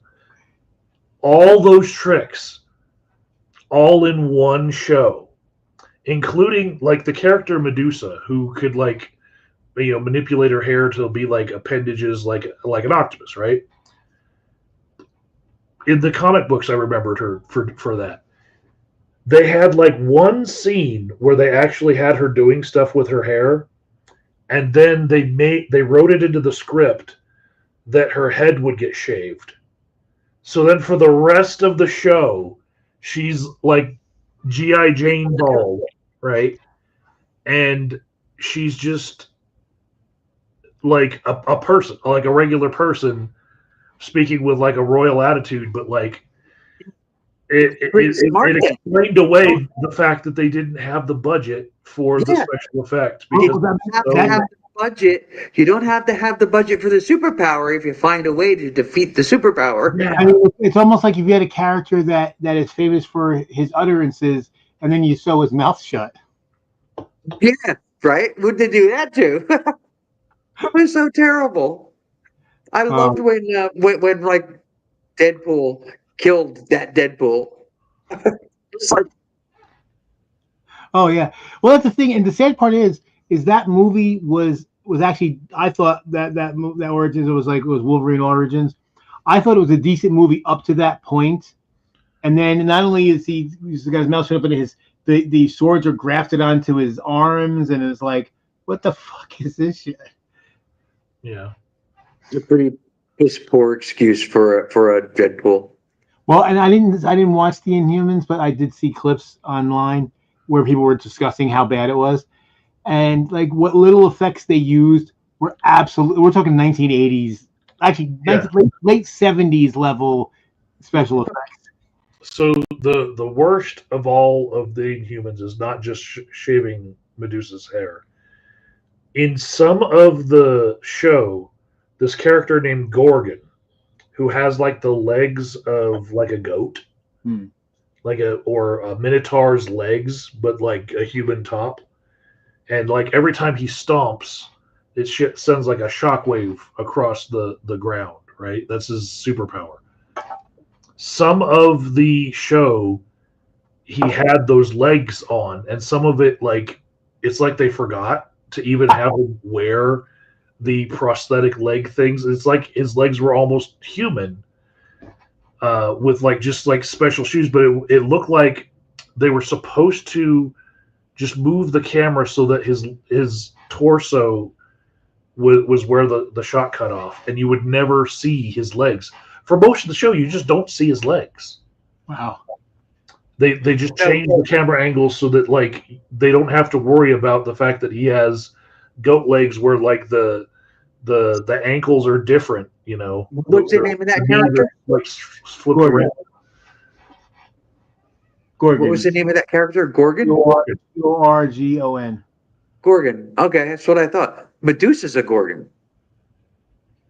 Okay, but the Inhuman character named I Gorgon. understand, but I'm just kind of highlighting how stupid the show is, that they would like take Medusa Gorgon, right, and make her a character, and then have another character that's completely different and name it Gorgon. Well, that's because what the comic books did. That's stupid. Well, I agree, but now well, the thing is, I think partly though, because like there's a creature in D&D called the Gorgon. It's like a bull, and it has similar powers. Like with theirs, it snorts like this breath weapon, and the breath weapon hits you, you turn to stone. But the only Inhuman that got a fair shake on TV was Quake. Yeah. Where she was on Agents of Shield. Agents of Shield. Yeah. And I mostly liked that show, except season 5 was horrendous. Couldn't get into Agents of Shield either. I tried. I think I'm on season 3 right now. So yeah, season 5. I won't tell you what happens in it, but you might like it. I did. Season 5 is the killer for all shows. And season 6 and 7 were good, but season 5. Not so much. Not in Joe's not so humble opinion. That season sucked.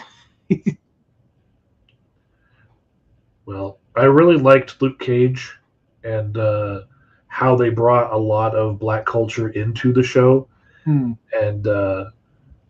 anyone who thinks that Marvel is going too woke now never watched Luke Cage 10 years ago, where I am stuck in the timeline of watching things. So I'm like, that is to me the blackest black show ever, and had like real good times, real like black famous people who are important to black culture, like the core, as guest stars. Wait until you get to Ironheart.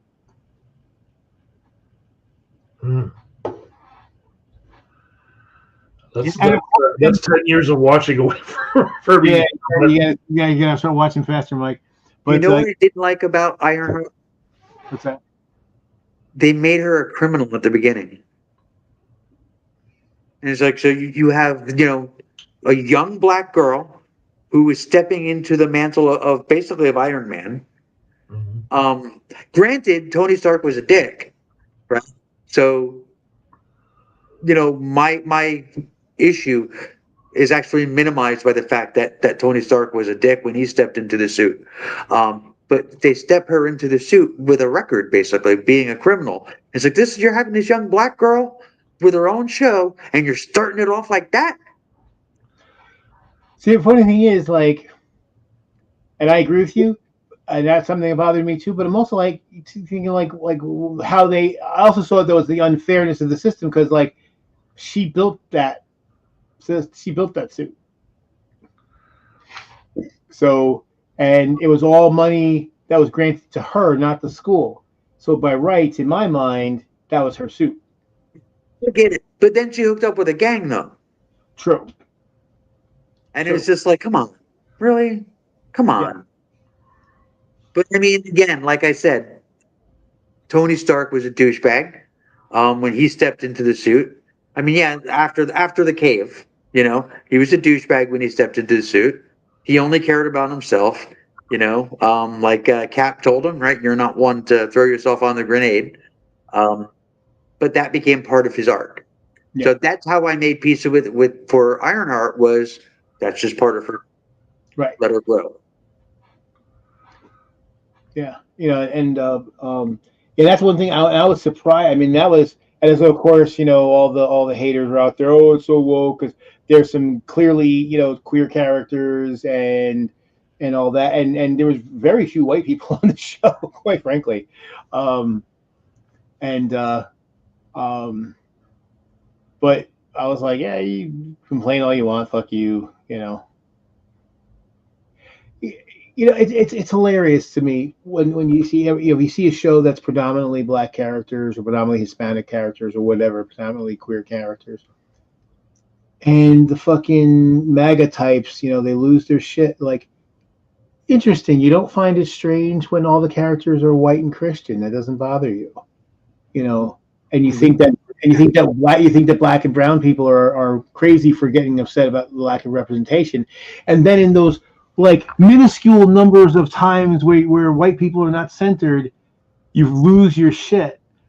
It's kind of like I remember, a few times when people would call in to Atheist Experience and say, "Hey, you're not giving religious people equal time and all this kind of stuff," and he's like, "You guys have literally hundreds of hours a week of Christian programming across the various spectra of media, and you're complaining about a 3-hour show that's like the only atheist show on the fucking planet. Like, really? You think your equal time is the problem here? Like, if you're going that way, you'd have a lot more atheist shows." There's a lot that would just be not possible in a totally Christian show. If all the shows had to be Christian, we'd have a lot of lack of creativity. If we were being stricter and stricter and stricter, we would end up just having shows about Bible stories. Well, Sure. How? I know somebody's life who went in that direction, and it wasn't pretty. It was Mel Gibson. So he went the route of like, let's stop making other stuff and just like focus on, more and more Christian stories, and he became a dude. Christ, the appetite of the Christ, the diet of the Christ. Well, the thing about it too, though, is and the funny thing is, well, you still have a diversity because there's Christian means so many different things to so many different people, right? That's but you get. I mean, think of it. If you had a Christian show made by MAGA types, it would be so un-Christ-like. Star Trek. It'll be the new Star Trek.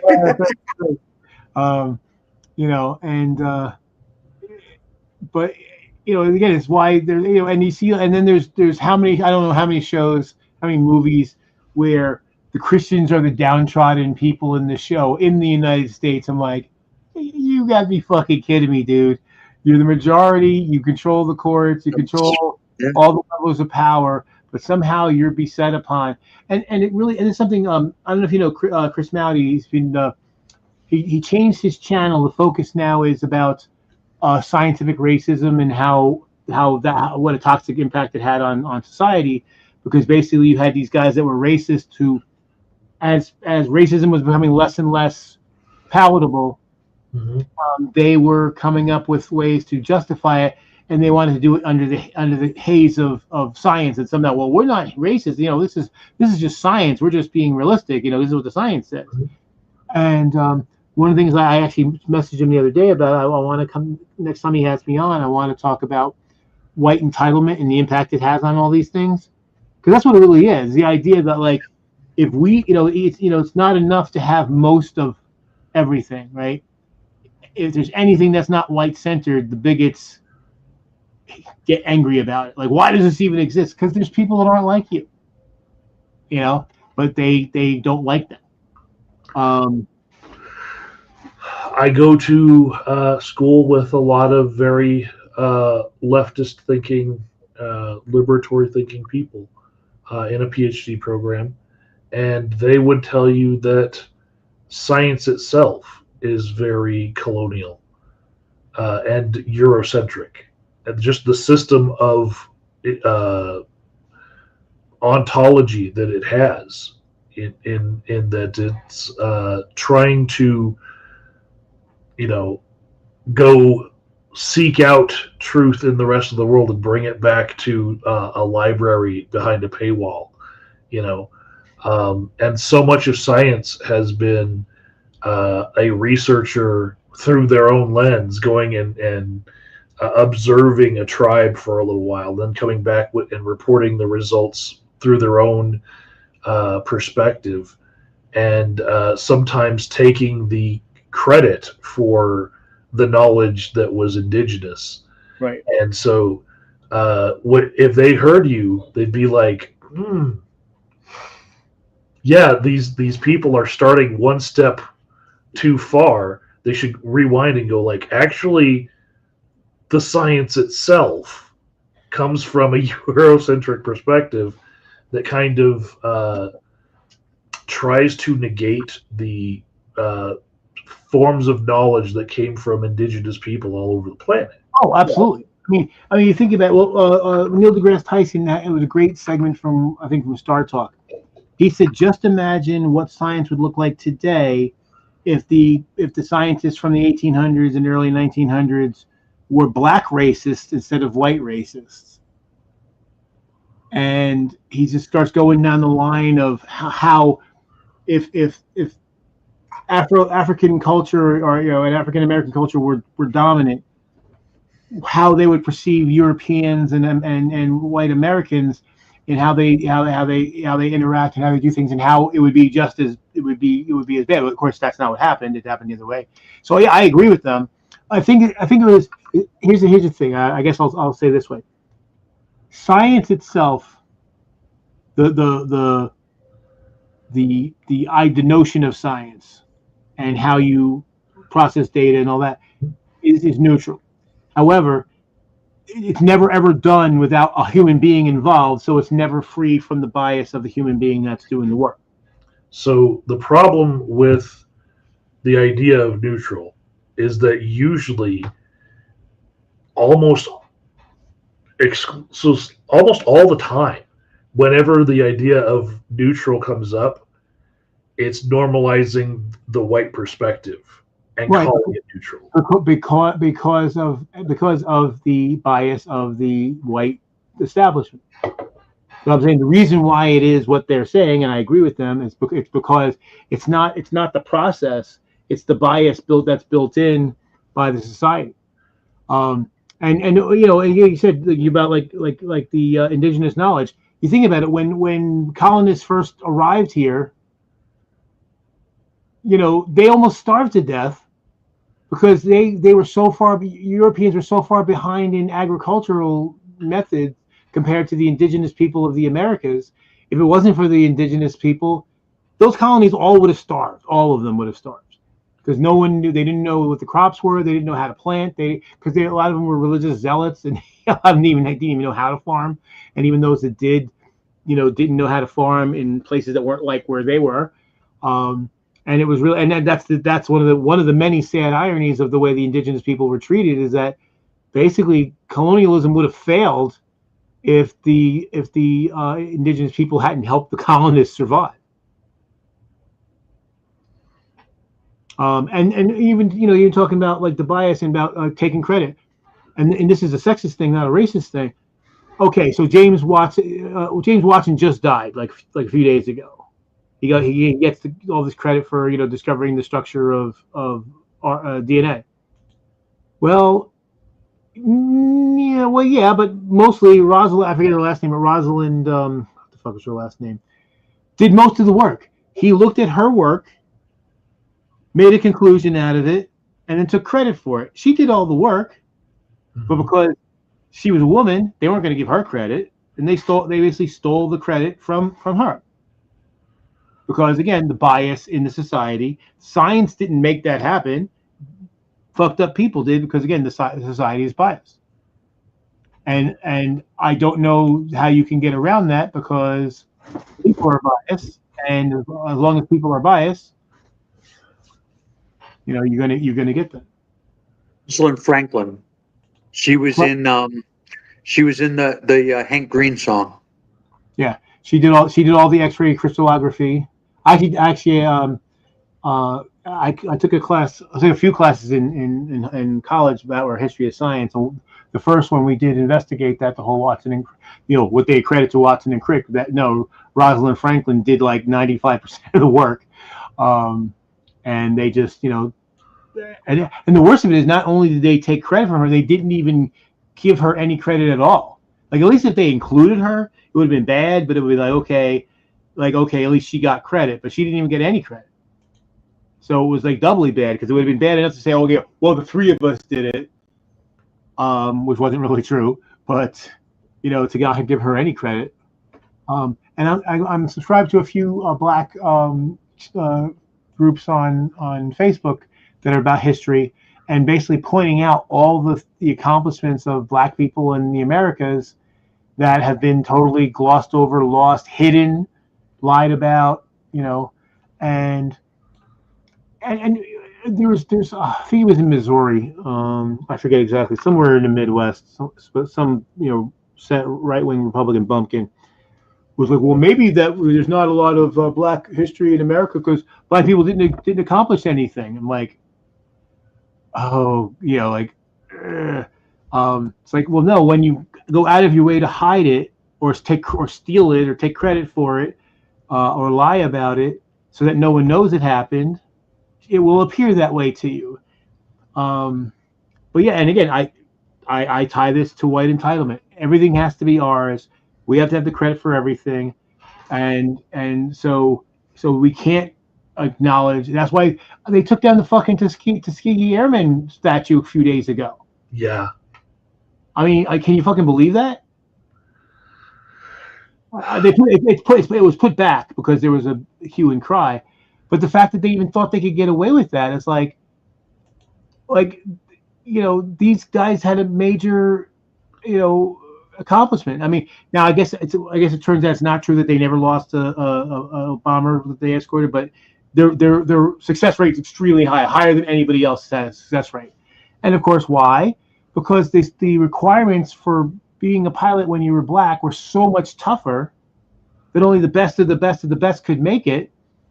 And so you had guys that were probably the best trained ever in the Air Force at the time that were doing the job, and there was no room for error. If you made the smallest mistake, you were flushed out. Damn it, this does not make me feel good about the flights that I'm about to take, as far as like air traffic control not having the best of the best anymore. Damn it.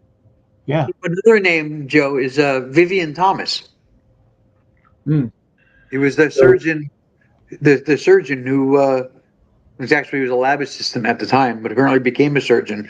But he helped develop the method for, was it blue baby syndrome, to treat that, the shunt. And he was originally not talked about. His name wasn't really associated with it until later. They renamed the stunt to include his name because the doctor took all the credit. Well, it's like growing up, I always heard that the first heart surgery was Christian Barnard. No, he wasn't. It was a Black dude that did it 10, 15 years earlier. His name escapes me at the moment, but yeah, it's like, wow. And what I've told people that this reverse racism bullshit, this ridiculous notion that like black Christian mothers reverse racism. I'm like, well, if you would teach, if history, when you taught history normally, included the accomplishments of Black Americans in it when you teach in American history, we wouldn't need a Black History Month. Joe, did you hear the first bit of public policy that Zoran Mamdani is going to be using to push the Arabic agenda? What's that? He's going to force all the kids in New York public schools to learn Arabic numerals.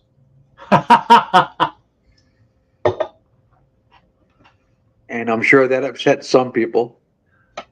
Yeah, because and that's the thing. These magazines, they get mad when we call them stupid. I'm like, but we were taught when we were kids Hindu Arabic numeral system, right? They told us that was what it was called. Like when I was like 6. Yeah. Well, as long as they're not telling time with Roman numerals, that's Well, here's one thing I saw a few weeks ago. That one of the problems they were having with procurement in the military was that there's something in construction that we call progress payments. And so it's called the progressive payment system because as you do a certain portion of the work, you get a certain portion of the payment. This way you don't have to go to the, especially for a big project, you don't have to go to the very end and to get paid. Otherwise you'd go out of business because you'd be fronting thousands, tens of thousands, or millions of dollars. So they've renamed it phased payments because they didn't want the word fucking progressive. even though it has nothing to do with progressivism. They didn't like the root progressive in anything. I'm like, that's just fucking stupid. It's just fucking stupid. It has nothing to do with wokeism, nothing to do with progressives or liberals or leftists or any of that shit. I've heard of this, and I know what the strategy is. It's called burning down the haystack, right?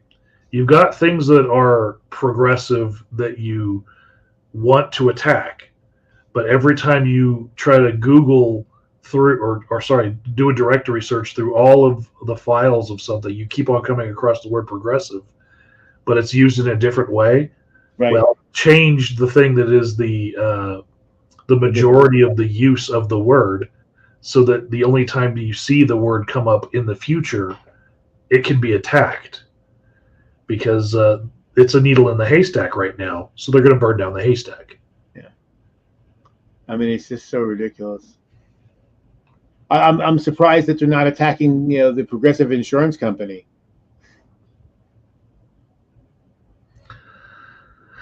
Which again isn't progressive at all. It's a fucking thieving insurance company just like all the rest of them. They're gonna lock up Flo. What's that?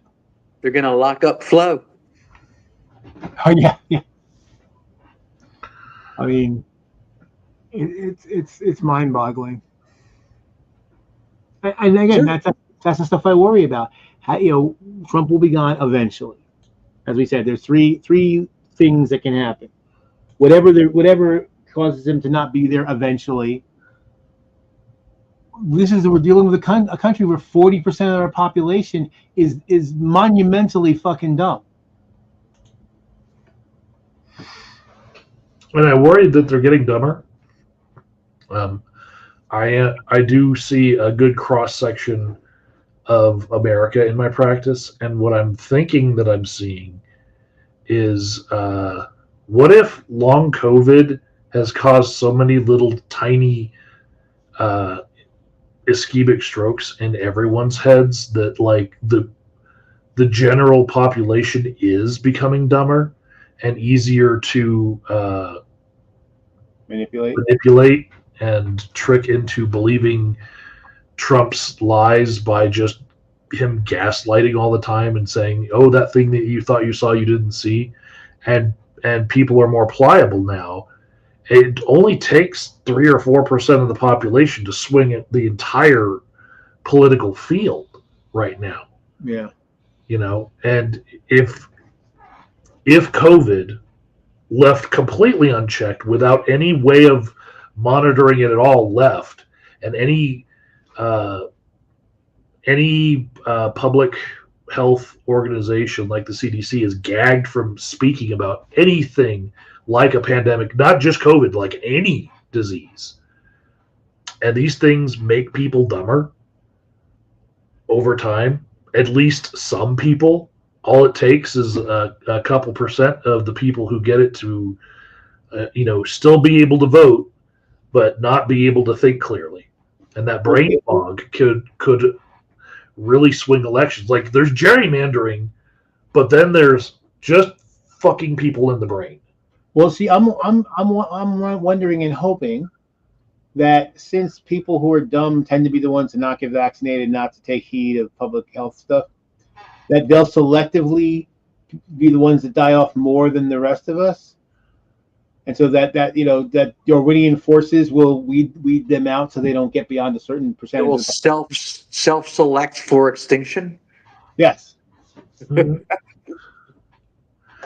Well, it was a possibility that that was something that aided Biden's election.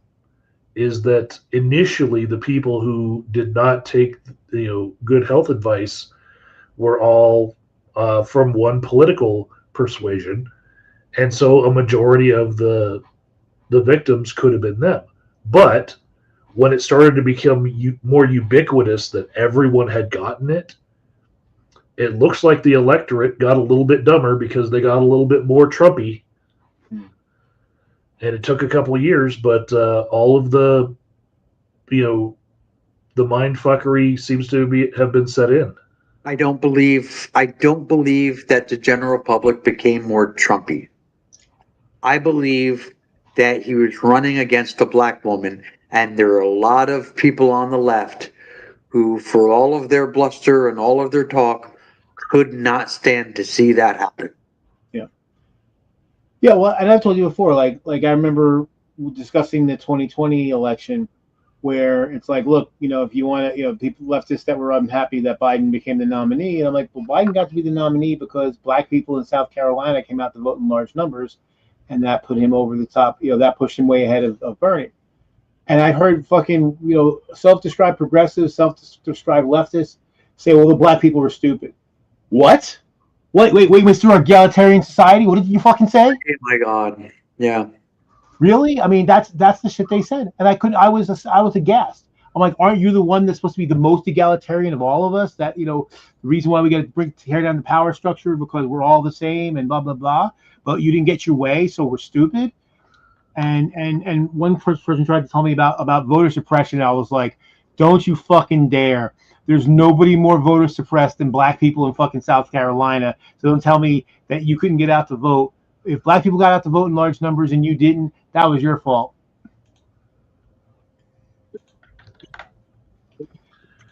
That there are many people on the left that, despite the sermons that they give from on high, they're just as racist as right wingers. Yeah. So And it's sexist too. I mean, there was sexist too. Yeah.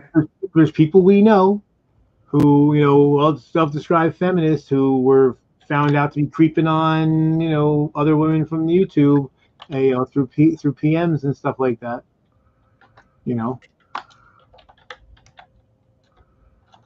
Oh, can't hear you, Rev. I don't remember who. I'll put it in the private chat. He wasn't the only one, but there were others. He stands out because I was told personally by people who he had been done to.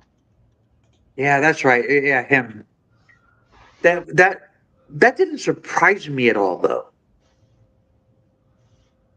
because he was a right winger. He had been. So I wasn't surprised by that. Yeah, What upset me, I don't want to say surprised me, what upset me about that whole thing was that all of a sudden he became the face of the leftists on YouTube. Yeah. And the atheist movement. And it's just because he ended up in Breitbart. I'm like, oh, somebody we know is in Breitbart? Come on. Yeah. Yeah, I mean, well, and I've seen it many times though, where like, okay, as a man, if you are aiming to be feminist or a feminist ally, whatever you want to put it,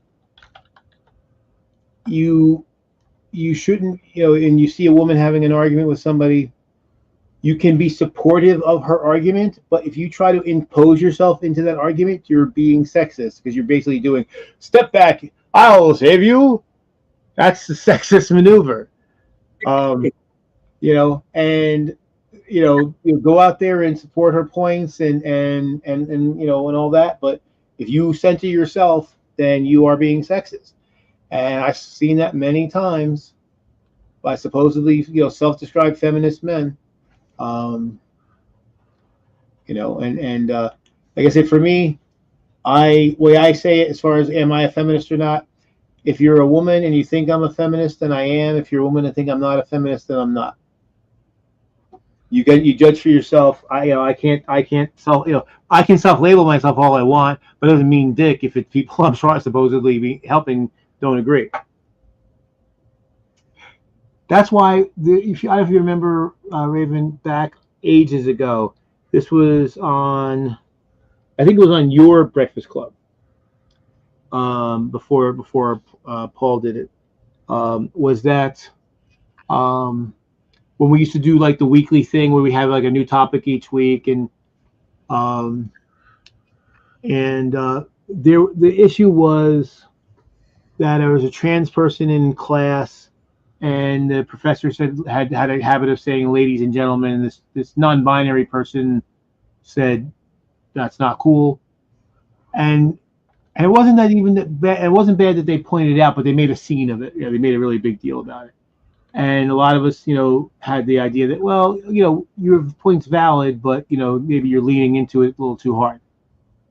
And then and I said the same thing, and then somebody who was I don't forget if they were trans or non-binary or whatever, but they're part of the community, and they said, well, you're not an ally. I'm like, well, and I argued back, yes, I am.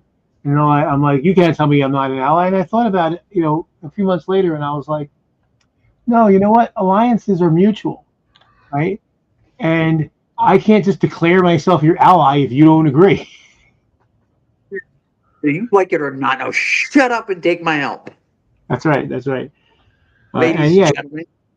and if you're taking steps that you think are helpful and the group that you're trying to help says that's not so helpful, you're wrong and they're right. That's how it works. That's how it works. Part It's of my a feeling hard about pill to swallow for some people.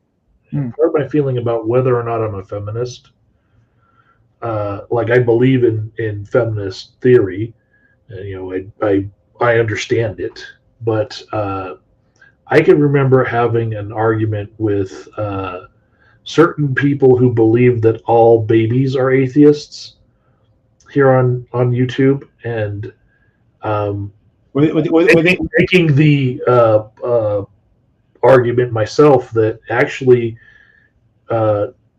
just because you don't have a theist belief doesn't make you an atheist that is worth counting. There are people who, if you had a atheist rally, like a reason rally, and you said, hey, all atheists show up, there are people who would not feel like going, even though they're not theists. They don't believe in that cause. They wouldn't show up reliably to be counted. Right? I know I remember the person that said that all babies are atheists. Yeah. Because they are. well, see, the thing is well, I remember one person, they were kind of had a dance effect, and they their part of their name was based on a show from the 70s about things that ran slowly to indicate they were going fast. I was citing things like Buddhists and certain Native Americans that don't have a monotheistic or even polytheistic God belief. They would not show up to an atheist rally just because you consider them atheists because they don't believe in a God like that. They would be like, actually, no, I have this other belief, and so have fun. And so just because your dichotomy, your falsely dichotomous thinking puts people in a certain place doesn't mean that they show up the way that you might want them to later on when you're applying that dichotomy to different situations. Well, that's why Brian J. argued that they're igtheists, that basically they're unaware, because there's people that, like, a baby is not aware of even the concept of a God, so therefore they couldn't have made it. They couldn't have made any sort of meaningful. They haven't made any meaningful choice one way or the other. Okay. The term thinking atheist.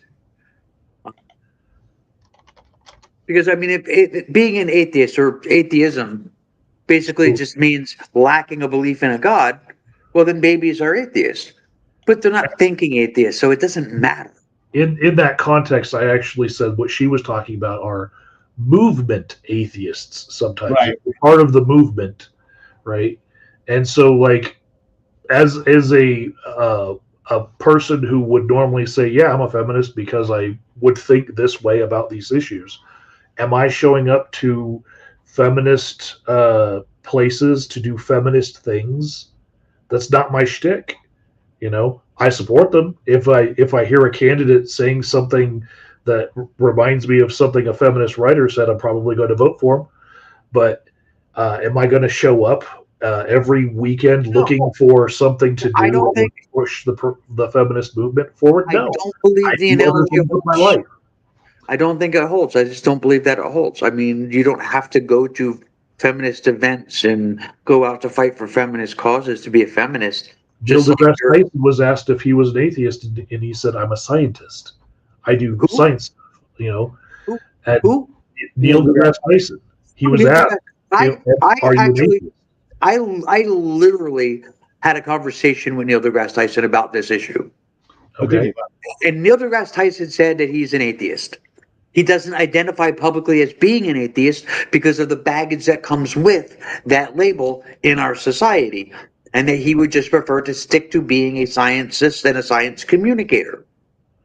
That was good enough for me There to was believe God. there was So, somebody else that was on board and actually started the thing before Kate did, and I can't remember his name. He's Canadian. He's like from Glenn, Glenn. Glenn, Glenn. Glenn. Oh, His yeah, screen name was "All Babies Are Atheists." right, that's right. But the thing that got me with Kate though is because her thing was she basically wanted to lambast the people who she would consider an atheist that didn't themselves consider an atheist. I'm like, why? I mean, first off, you're fighting for you're fighting for secularist values. There are believing, God believing people who also would fight for secular values because they know that's the best way to protect their own religious freedom. So why are you going to alienate people who consider themselves agnostics or people who consider themselves, a secular Christian or a secular Jew or whatever? Why make enemies? The whole point is if you're trying to get people on board, you want a wide net, not a narrow one. So, okay, I was thinking about asking Kate if she'd be interested in a slot on MMC. What do you guys think? What the hell?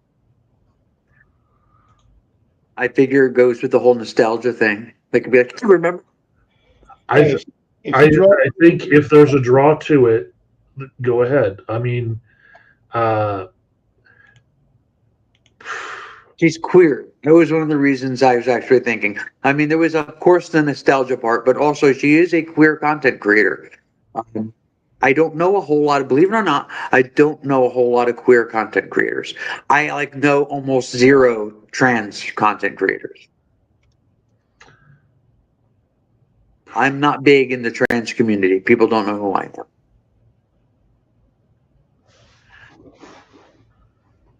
yeah, I was looking at Kate's channel. I haven't been subscribed so in age. Kate hasn't made anything for a while on our channel. She used to Really? be one of the daily posters, regular posters, and I don't know that she is feeling the So, YouTube community right now. so she made her three most recent videos. Um, she made one 2 years ago, one 6 months ago, and one 8 days ago. Okay. She's really good. Well, see, part of the issue I had when Kate was making early on, she had a lot to say, but then of course you make a video every goddamn day, you're gonna run out of shit to say, Yeah, Un- and start un- reading. unless you cover current affairs, which she did not. You can do current affairs about related to atheism and secularism. Like there's something going on literally every day that you could comment on. But if you're not going to do that, how many times can you say the same In shit? general.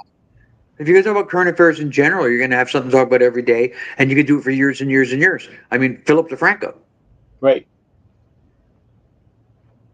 who's really good at what he does, by the way. Mhm. There's some agree. people I look at and I see that they've got tens of thousands of subscribers, and I'm like, and they're not especially attractive. Their setup isn't particularly, their video setup isn't particularly impressive. Their sound isn't, it's audible, but nothing special. And I'm like, and they're not saying anything, like, how does this person get traction and somebody else who's just as smart or maybe smarter, maybe that doesn't get traction? Like, what is it? The fucking algorithm. Yeah.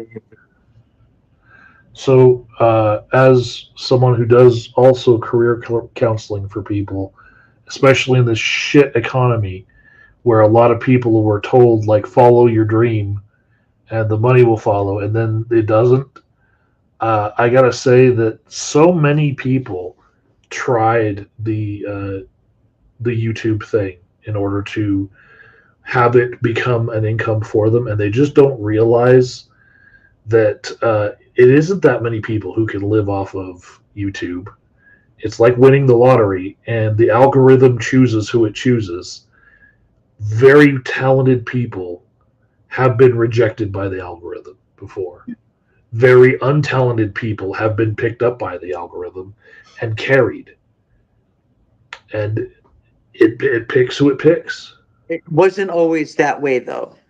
No, no. But it seems kind of on lockdown right now. And I run into so many people who are just banging their head against the wall trying to do anything for a side hustle. And Yeah, I unfortunately, some of the channels that they follow that have success are all about selling you the dream of being a YouTuber. And so they get caught in that just like a MLM, you know. And it's tough to break it to them that, like, yeah, this is not something that you can put all your effort into and reliably know that it's going to pay off. Yeah. you could be really successful, and then it's all over. And like that. Yeah, that's dangerous too. The quickest paths to success on YouTube are also the quickest ways to get your channel banned. Yeah, Yeah, drama, heavy duty drama stuff, controversial things. Mm-hmm. Well, it's like I was watching this thing. There was this woman that she was using the N. She a white woman using the N word freely. So people came after her, and so then she like doubled and tripled down and made more videos, and that worked for a little bit. Her maggots were happy with her, and then she went too far for even them. And then, like in a matter of days, she fell, into the YouTube equivalent of a pile of dog shit. so then there's people who like, and it's Peach is very much against, and so am I, family channels, right? So look, the mom, what was her name, Ruby, Mm-hmm. whatever. So started off like a regular family type channel, and everybody was happy and loving. It was a good thing, and she became addicted to the fame, and she became addicted to the algorithm, and her kids end up getting abused, and she hides it all off camera. And the next thing you know, her emaciated kid is knocking on a neighbor's door. You know, I'm hungry. Feed me. Yeah. Also, I mean, it's just putting your kids on. You got to be really careful because there's so many wackos out there. And I've seen several channels that they want the children at all. If they do, they block their faces out. Um, yeah, it's. I mean, quite frankly, I've gotten to the point now. There's some. I follow a few channels that update on the Ukraine war. I follow a few channels that are current event types of stuff, and mostly from a liberal perspective, liberal or leftist. Anything from center left all the way over, and lots of dog videos. Lots of dog videos. I mean, they can't get too controversial as long as no one's abusing the dogs. It can't get too controversial. So there's actually two dogs. This one, the channel, it's called the Husky Moon, and it was really they had just one husky, and then they got a second one, and it's named Shadow. I actually met them. They're from Freehold, and they did a thing somewhere south of Freehold. I forget what town it was. We took our three dogs down to see them. It was around Christmas time last year, and so they had a Santa. But funny, Moon was being both of the dogs were being very standoffish. They were kind of overrun by the crowds. And Flash was actually the star of the show because everyone was shocked to see this Bichon that was 40 plus pounds, and was the length of a basset hound, and they were like, he's a Bichon, and they were like, oh my god, it was like, so everybody loved Flash. She said no, he's a beast on. Yeah. So that was good, and then he died a few months later, but at least. Yeah. And that was one thing I regret. I thought for years about making a channel. Originally, it was going to be Blitzen and Friends. Then she died, then Molly, and then I was going to do Flash. And then when we got the other two little ones, it was going to be Flash and Friends. And, would have been on. But what's kind of wild, watching all these dog channels, in an 18-month period, like 10 or 12 dogs that were famous died. Mm-hmm. It was almost like every month there was another dog that died. And one family had two dogs. So the channel's Matt Hobbs, and he does like puppy songs. So if you ever heard the Cheese Tax or Where the Heck is Mom, that's the channel. But they had two. One was a long hair Chihuahua, the other was a short hair, and they died within like 3 months of each other. Then there was like Sherpa and what the hell was the other dog's name? Kiyush, and they were friends. They lived like probably an hour drive away from each other in the UK, but occasionally, Key's mom or would bring him over, or Sherpa's dad would bring him over, and they were friends, and they died within 3 months of each other. Um, there was just like all these dogs dying all at the same time, and it's like who do we watch now? Everyone's dead. That's the problem. Like George Carlin said, when you get a dog, you're buying a small tragedy. It's going to end Yeah, badly. it's true. It's true. That's why. Yeah, I waited a while before I jumped into that again. But I actually, didn't want. I just said to Peach recently, "Hey, let's get another dog." She's like, "Nope." I actually didn't want to get Lily and Nemo. I wanted Flash to be the last one. Um, but in a way, it was probably good. I mean, one, Suzanne, she was so broken up about losing Molly, and then Flash, after Molly died, he was lost because he was always a follower, so he didn't know what to do with himself. He was listless. He was bored. He was everything. And when the little ones came, at first he didn't like them because they were just little balls of energy. They were like 3 months old. But then after they were here for 3 months, one day he was looking at Lily, and then he just went over and started cleaning her eyes and ears like Blitzen used to do for him, and he became their papa. And actually, the groomer started calling him Papa Flash. And It's cute. so, yeah, so he doted on them for 4 years. I didn't think he had any parental instincts in them all, but he found it somewhere. So for 4 years, he was their papa. I miss that big dopey lug. He was such a quintessential dog. He was big, dumb, smelly, and stupid. He was the most lovable creature you ever want to meet. That's her. I forget what the new one's name. What was that? I forget what your dog's name is. Sylvie. That's right. You've told me that like 17 times, and I keep forgetting. I don't call her that though. I call her all kinds of stuff. I walk in the house and she's at the top of the steps with the tail going and everything. And I'm like, hey, look, it's Poopa Doopa Doopa Lots. Well, our two little ones had a hard time remembering to go on the paper, for poops. So instead of calling them the puppies, I started calling them the poopies. Poopies. So they're better with it now, but yeah. Well, of course, Lily, it's easy. Lily, Silly Billy. That's The problem is nothing really rhymes with Nemo, so. It might take a little. I would find something. Usually I just say Nemo the Beamo or Nemo the Dreamo, Nemo Supremo. Nemo Supremo. I like that one. And more recently, I started calling him Scooter because he can butt scoot with the best of them. Also, I call this big dope all kinds of shit. The other thing, sometimes we call him Captain Todger. This boy is obsessed with his Willie, and so seriously, if you're holding him for a while, he'll be very happy, and then he'll get up, and the first thing he does is check to make sure it's still there. So Mr. Winky or Captain Todger or something like that. Of course, Lily. I call Sylvie. I call her Poop or Lose. It's just like a game show. Or lose. It's Poop.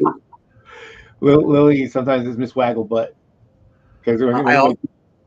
I also call her the Schnuffer of the Wolves, whatever that means. Yeah, she's a woofer Schnuffer.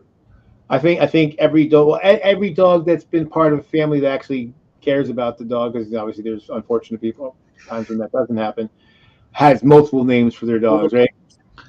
She answers to all kinds of shit.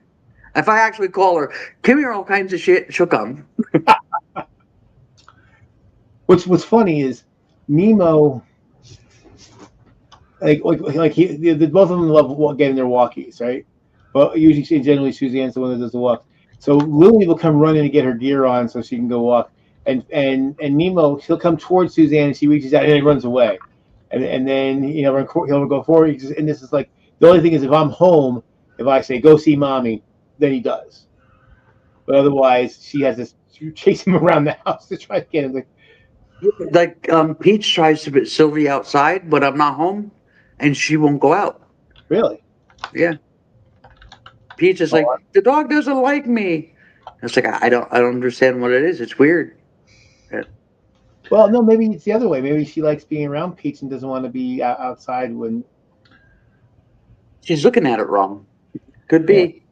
There you go. I know. My brother's nickname for his dog when I'm around is my shadow, because the dog thinks, oh, that's the one who always gives me a treat. So the dog will just follow me around, like specifically right behind me. You know. It's cute. Yeah. Yeah. Flash was Mr. Flash, Flash Basket, Flash Run and Dash, Mr. Stinker, because he has a terrible farce. There, I can't even remember them all, but we had like 20 different names for Flash. And it's funny too, because like Blitzen was, of course, the one I was closest to, and Molly was who Suzanne was closest to. But everyone who came over, they didn't care about Blitzen or Molly. They wanted Flash. He was like the You world. smell like Doritos. Doritos or Fritos? Huh? Doritos or Fritos? Doritos. Yeah, little Frito feets. Oh, that's another one for Nemo, Mr. Feets. Most dogs don't like you to touch their feet. Well, whenever he would get picked up, you had to hold his feet. And still to this day, if you pick him up, he wants his feet held. So I call him Mr. Feets. He's a good puppy. Yeah. When she's lying down, I'll put my finger in between her toe beans. Well, one thing is funny. Like, early on, Nemo, when they got here, he just chose me. I was his person from like day one. And whereas Blitzen and Molly had trouble, they took a while before they could climb, and Flash never was really good at climbing. These guys, they were like two little ferrets, and they just run around like high speed all the time. And so by the second day, they're climbing up my leg, and Nemo, and he would climb, and he would tuck himself under my chin and go to sleep right here. And it was the sweetest little thing. Now he's too big to do that, but he'll come up on the upper part of my chest. But yeah, he used to tuck himself under my chin and go to sleep. He just decided, you're my person. And you wonder how dogs decide who their person is. Because they all have a person. Yeah, I'm a person.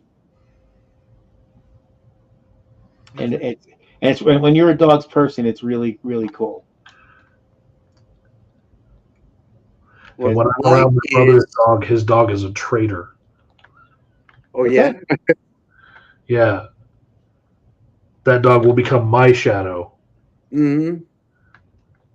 Well, what I like with mine recently is she's starting to pay more attention to the boys. And when they're outside and they're running around, she'll run with them. Oh, nice. And she gets playful and she nips a little bit, like at their pant legs and stuff while playing, and it scares them. But she's playing, so it's just good to see that she's like bonding with them. Yeah. I was worried that wouldn't happen, but it's starting to. That's good. Yeah, like Blitz. I was Blitzen's person, but she absolutely loves my mother. So we used to call my mother Grammy to the dogs, and he said, "We're gonna, Grammy's coming over." And she's like, "Grammy!" And she would just run around the house all crazy. And then my mother would come and she'd climb up on my mother's chest and just give her kisses all over her face. And she was just like, if we go over. Or what? A couple of times we actually went over to my mom's house, and then she was just in her element, because everything smelled like my mom. So she's just going around smelling everything. It smells like Grammy. Hey, I'm tired. And I have to wake up in the morning. Oh wow, yes, 11:30. As do I. I mean, You don't mean to cut it short, but anyway, what? It's not that short. It's 2.5 hours. Yeah, it was a good show. Yeah. I thought so. I got to say what I wanted to say, and yeah. So, you guys looking forward to MMC? Oh, yes. Is there anybody you can think of that you would like to see on the show again? I will contemplate. You too, Michael. What about Steve Shives? Oh, he's in. Oh, okay, good. He's in. He was one of the first. See, Nice. Matt O'Neill is in. Steve Shives is in. Stevie Bobby's in. A whole bunch of people for the Stickam portion. Um, obviously, me and Peach, you, um, What about Scott Scott. Clifton? I am no longer friends with him on Facebook. Because when I was running for office, they suspended my account, and I created a new account, and and he never accepted the new friend request. Well, the thing is, he keeps coming up as a suggestion in my friend list. But the thing is, I never really, I think I only had 1 or 2 interactions with him. I don't really know him, and he doesn't really know me, so I haven't sent that friend. But I could still message him anyway. I got drunk with him. Yeah. Well, if you could message him, if he answers, does he answer to you? I haven't tried yet. Mm. I don't know if he would answer, but I mean, he's done it before. So And the other thing I might do is I have several mutuals with him, as you might imagine. So I might reach out to one of the mutuals and say, "Hey, look, I'd like to reach out to Scott, but I don't really know him, and we're not friends on Facebook. Can you hit him up?" believe, and I don't know for a fact yet that Jasper Ivy is going to be on the Stickam panel, which would make sense because he was one of the regulars on Stickam. Yeah, I never did Stickham. Well, I think once. I didn't like it. I was on a couple times. It wasn't really my preferred platform. No, because it was too many. It was too many voices. Yeah. I mean, it's hard enough to keep 3 or 4 people not talking over each other, let alone 10. Then I used to do goofy stuff while other people were talking, and I would take my shirt off, and I was bad. They didn't invite me to come on anymore. Yeah, so so real quick before we go, because we haven't talked in quite a while. So I've been doing PT for my car accident. It's been very much of a 2 steps forward, 1 step back, though. Like all day today, my shoulder was just. If I'm just sitting here like this, where I got it tucked in and not moving around, it's fine. But if I get up and all of a sudden it starts dropping, it starts pulling on the muscle, and it just is really, really hurts like hell. And the muscle spasm in the back won't go away. So that keeps it affecting the sciatic nerve, and basically the pain level depends on how much of the meds I've taken. But I'm worried because the thing is, I'm not really supposed to take ibuprofen or naproxen because the meloxicam I'm on is an NSAID also, and they said kidney damage can happen. But the alternative then is acetaminophen, which can cause liver damage. Yeah, according to Kennedy, it also caused autism. You don't want to be autistic, do you? Yeah. Well, quite frankly, I've started to come to the conclusion that I may be on one of some spectrum somewhere. When I was out in California back in September, I actually got to see Lisa fight, and we were talking because she's a speech and language therapist for people with autism, and so we were talking about that. I'm starting to wonder, about things, and she started asking me about, well, what things do you do? What makes you think that? And one of the things was that, because hyperfixation is one of the symptoms. Doesn't mean you're necessarily autistic, but it can mean that. And so I said, yeah. So how a lot of autistic people, they'll listen to the same song over and over. And she said, oh yeah, that's a sign of hyperfixation. I do that, but also on some songs, I listen to a portion of a song that's anywhere between 8 to 20 seconds over and over, like half a dozen times. She's like, oh. Okay, yeah. And then I told her some of the other things. She's like, you probably want to look into that. Watching a video about hyperfixation. It's just about different kinds of I want to call them disorders, just different like little weird little clicks like that. And one of the things they talked about was hyperfixation. And the way they talked about it was like when you get hyperfixated on an idea or something, and you just keep pursuing it, and then all of a sudden you're done with it. Yeah. And like I get like that with like business ideas. Hmm. You know, it's like just recently there was the whole witch thing that I was doing. And I'm not done with it. I'm gonna get back to it. But like it was it. I did all this stuff and you know, I had the beginnings of this business and it's got its Facebook page and I made a couple of things and I got excited about it, wrote some stuff, you know, and then it was just like, okay, I'm over it Yeah. for now. Well, and yeah, I'm glad you said that because one of the things that I like when it comes to working on stuff, I have a hard time working on anything if I'm not in a zone. If I'm like, I have to be intense. That's why I've always needed more than one thing to work on. Because if I have just one thing, I'm just like, oh, meandering, blah, blah, blah, blah. If I've got multiple things, what happens is I'll get intense about the one thing until I'm not. And then I need something else to jump through Jump to, yeah. to get more, and I'll get in that intensity. And then eventually I'll jump back to the other thing, but I need 2 or 3 or 4 or 5 things.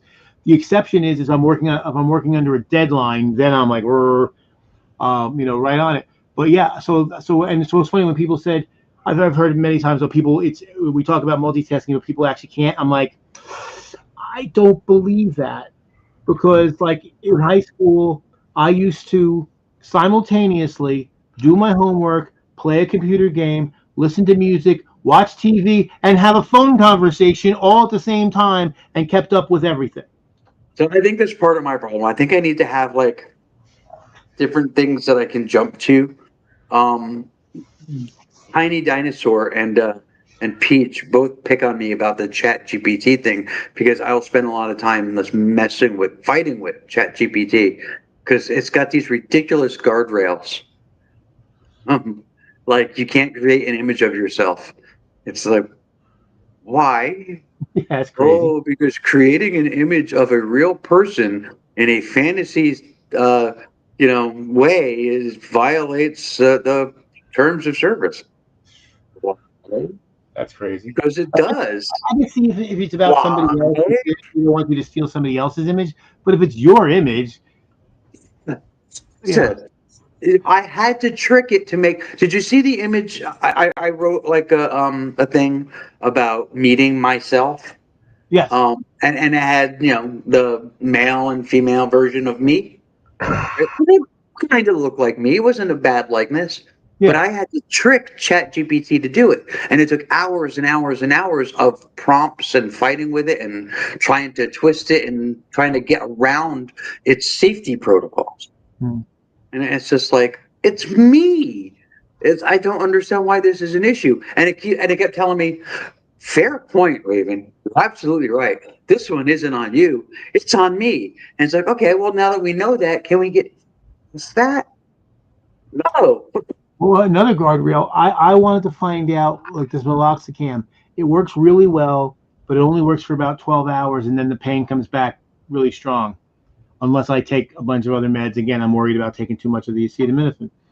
So I asked what was a toxic dose of meloxicam, and it came back with like suicide prevention shit.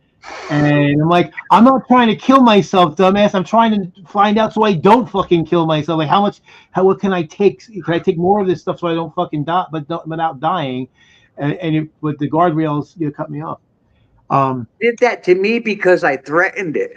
I got all upset and I said, somebody in this conversation is going to fucking die. And it came back with suicide prevention stuff. Wow. The other STEM thing that I started noticing the last couple of years, and I don't know if I've always had it, but I definitely had noticed it a lot more recently, is I love the smell of food while I'm eating, and I despise the smell of the food I was just eating after I've done eating it. And I notice especially with strong smells like barbecue. I love barbecue. I have barbecue ribs, barbecue whatever. When I'm done, you better get the fucking smell of barbecue sauce away from me because I will retch because it smells awful. I Completely get that honest. with curries. On an Really? Indian food where the funk of the Indian food later on in the night, because it's been cooking in the slow cooker, that room is not for me. Yeah. Completely honest with you guys. That's weird. Just Yeah, I mean, I agree. And that's the thing. So before I eat it and while I'm eating it, it smells fantastic. And I mean, I'm to the point now, like 30 seconds after I'm done eating ribs, I have to throw it out and wash off all the plates and get rid of the odor, open a window, because otherwise it fucks me up.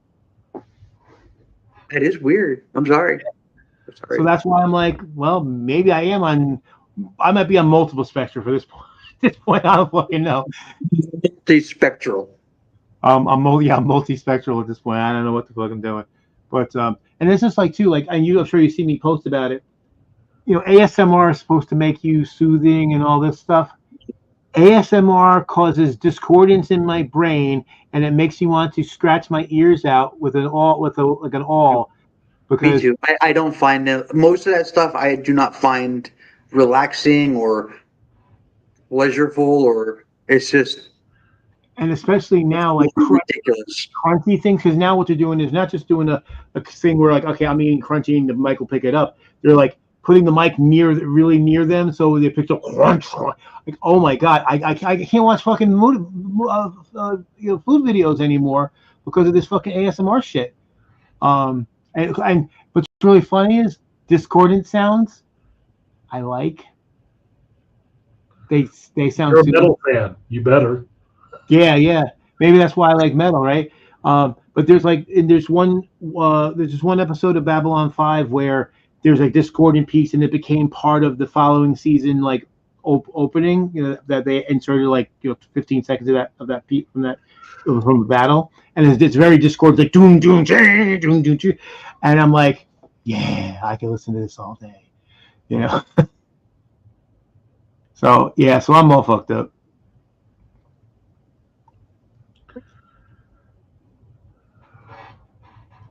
But yeah, I'm looking at my face. And I'm like, I think you're right, Rav.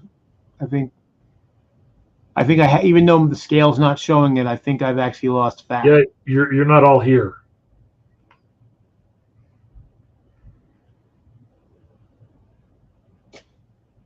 Well, I mean, especially on my face is where it's most noticeable. Yeah. Some of you has left the building.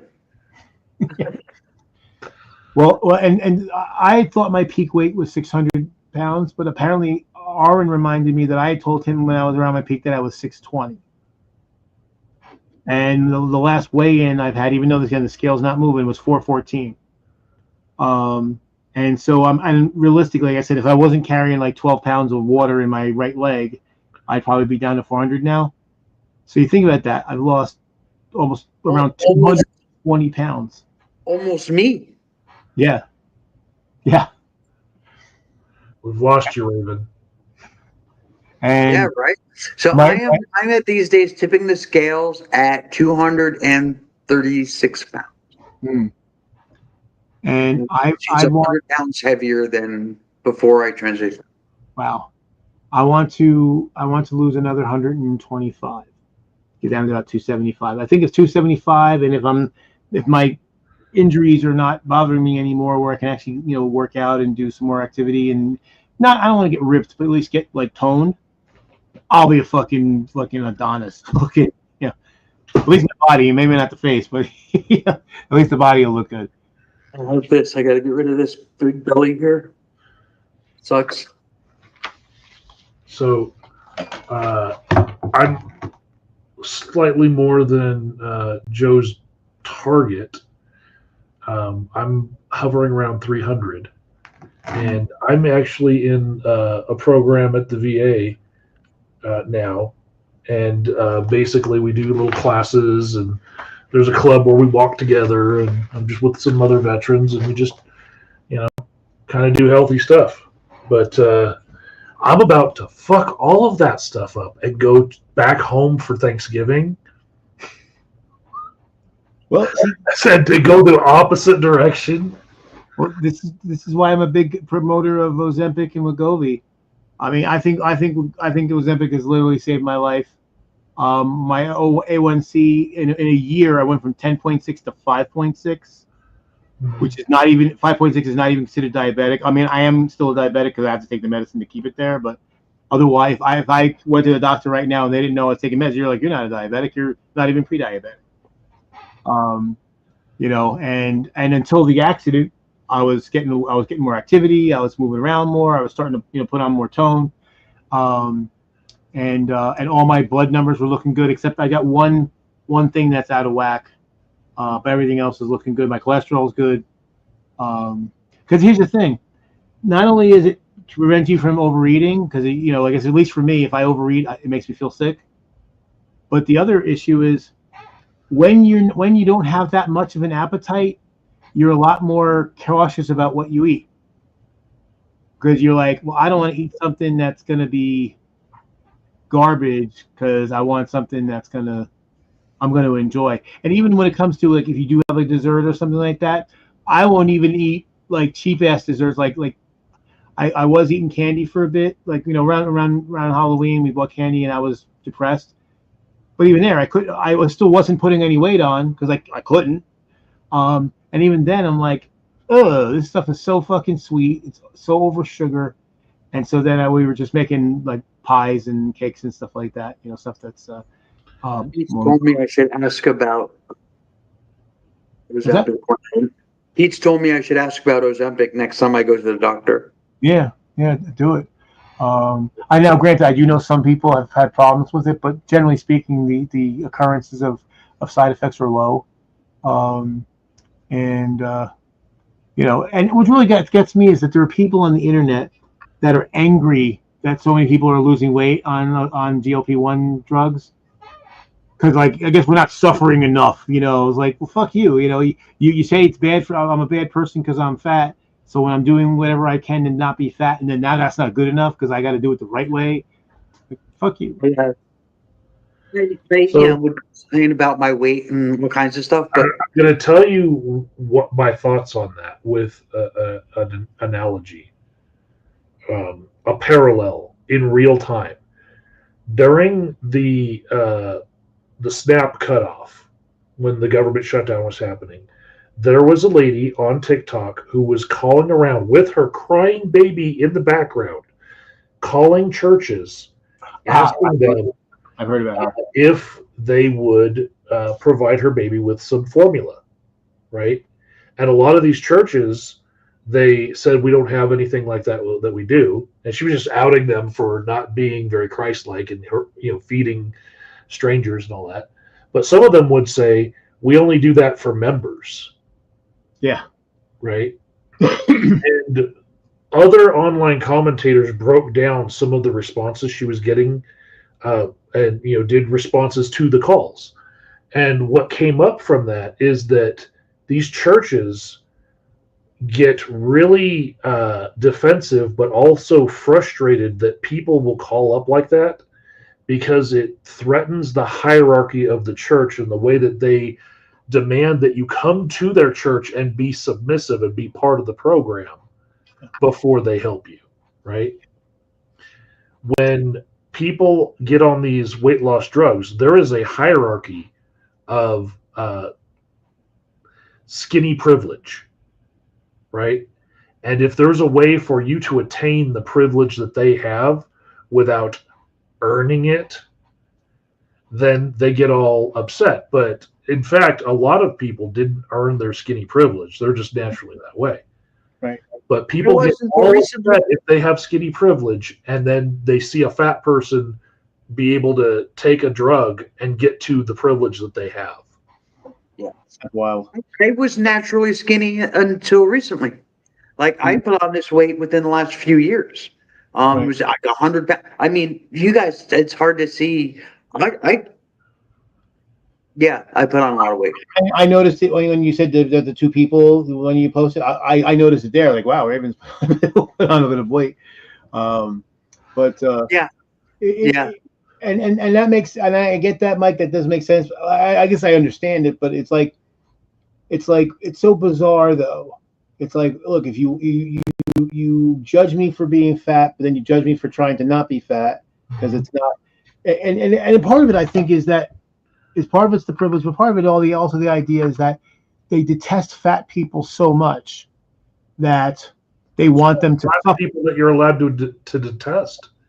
You know that, then who are we going to make fun of? Yeah. So that they want you to, you have to not just lose weight, but you have to suffer to do it because you are such a horrible person. I've had people tell me that right? Yeah, I've had people tell me that I was greedy because I was fat. I'm like, am I taking food off of people's plates? I don't think I give a lot of money away to people, and I help a lot of people, whether in a lot of different ways. I think greedy was probably one of the last things that people would say. Yeah. I'm sure people have plenty of criticisms about me, and some of them are valid, but greedy is not one of them. It was for me being so generous with food that I put a Facebook post up of, hey, if anyone has their SNAP benefits cut off and you need me to order you pizza, DM me. I got into a lot of weird conversations because of that post, and I did help out some people with some food, but I'm not on Snap. I'd like a pizza, please. Do you believe that pineapple belongs on pizza? No.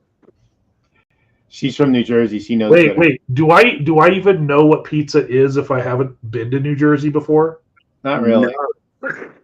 Okay, well, you're gonna have to teach me what pizza is. Well, you got to get your ass out here. We'll show you around.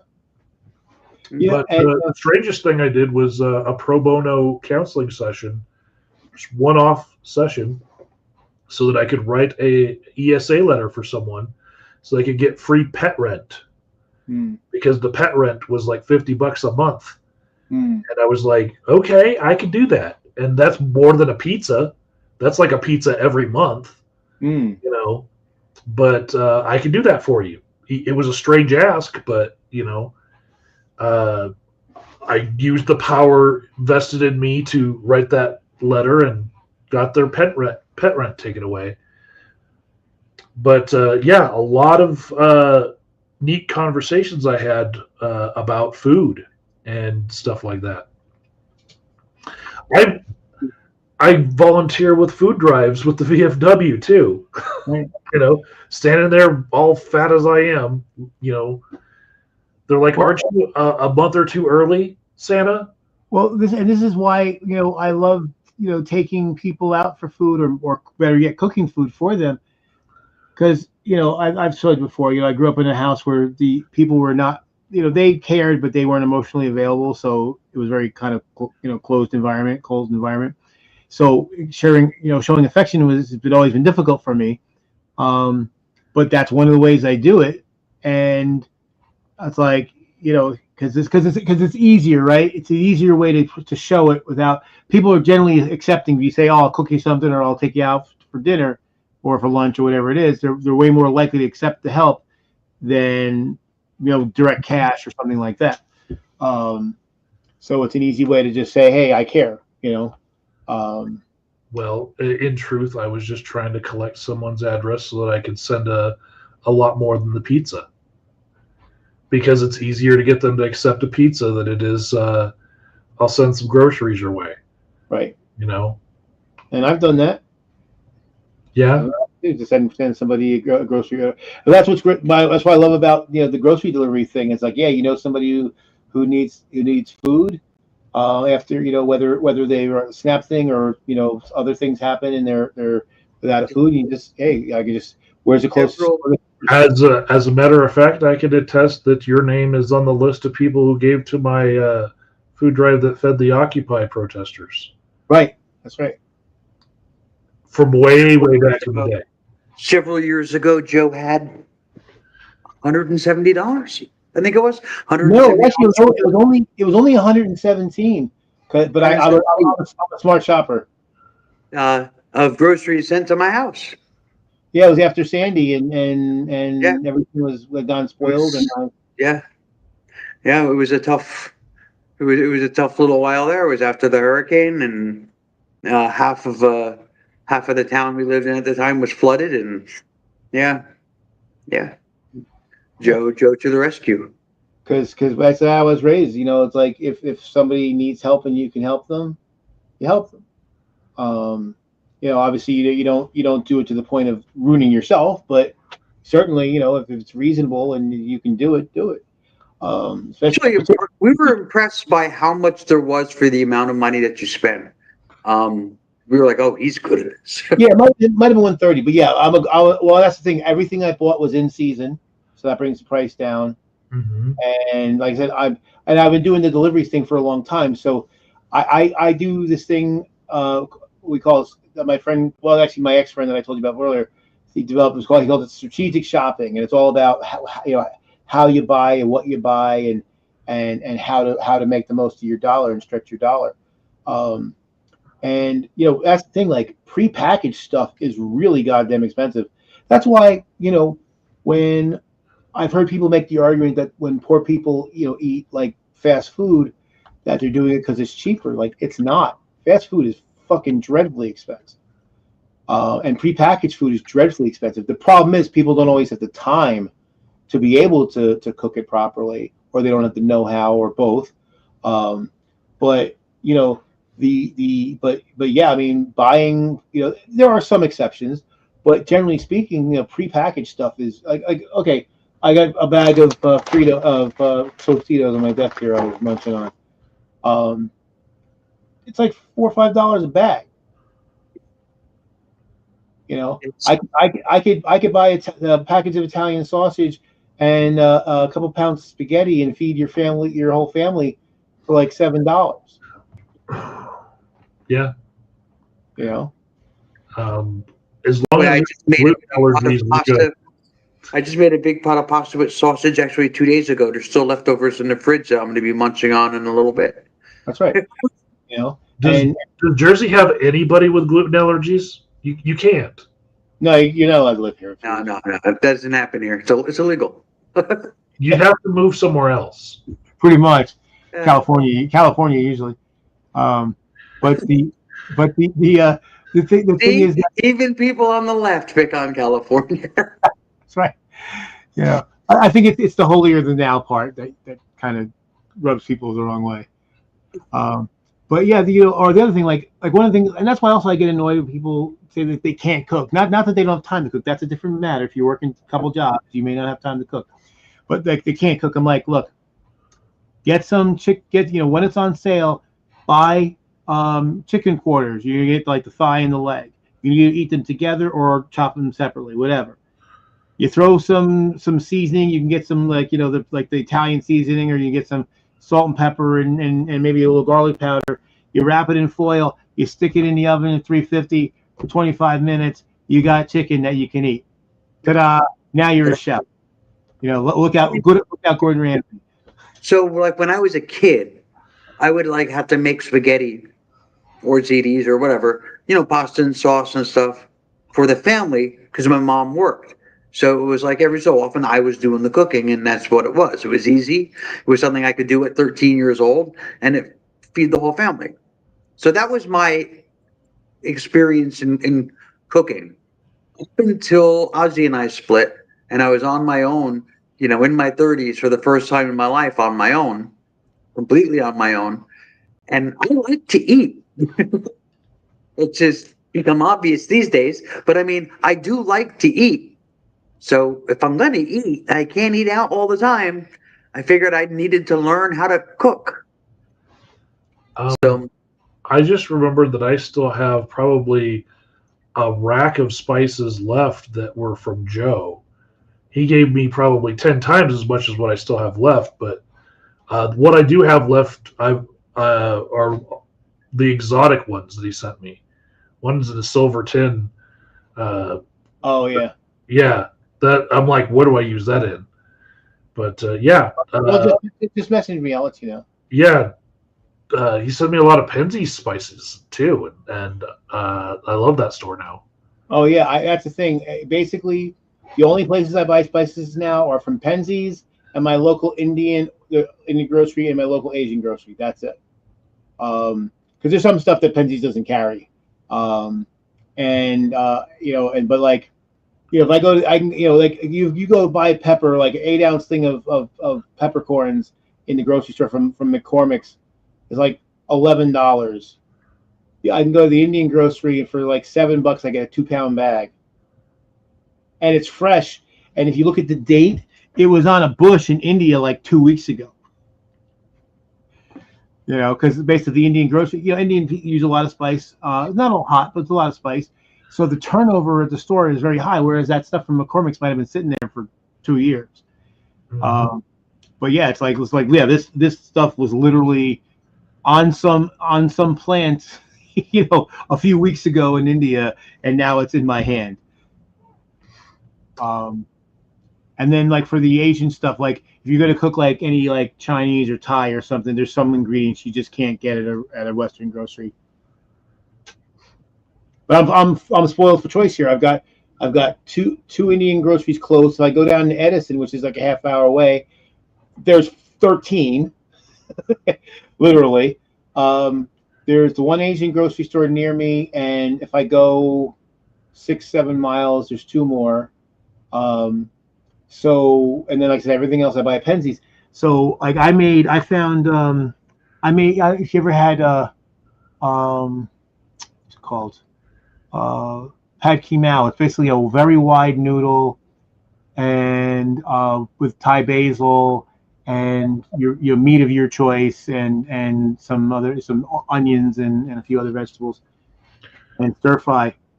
And the first time I made it, it came out good, but it was a little over seasoned. I didn't quite get the balance right. Second time, it tasted literally like the stuff I've gotten from the restaurant. So I'm going to tell you something that happened to me 3 weeks ago. We were looking at a page of this book in my VA class. It's 1 hour every week where we're all dialed in just like this, telehealth style, right? And he's looking at this page, and it was a healthy slow cooker recipe, and half the page was all the spices. And he says to us, he says, if this is too much for you, you could just buy one of those spice packets, right, and throw it in, and just concentrate on the vegetables and the meat, and you'll be good. Right. And then I unmuted, and I said, this is the whitest I have ever felt in my life. Being taught by a white teacher in a food health class that I could just do away with all the spices and just buy a packet. Like, damn. And remember, mayonnaise is not a spice.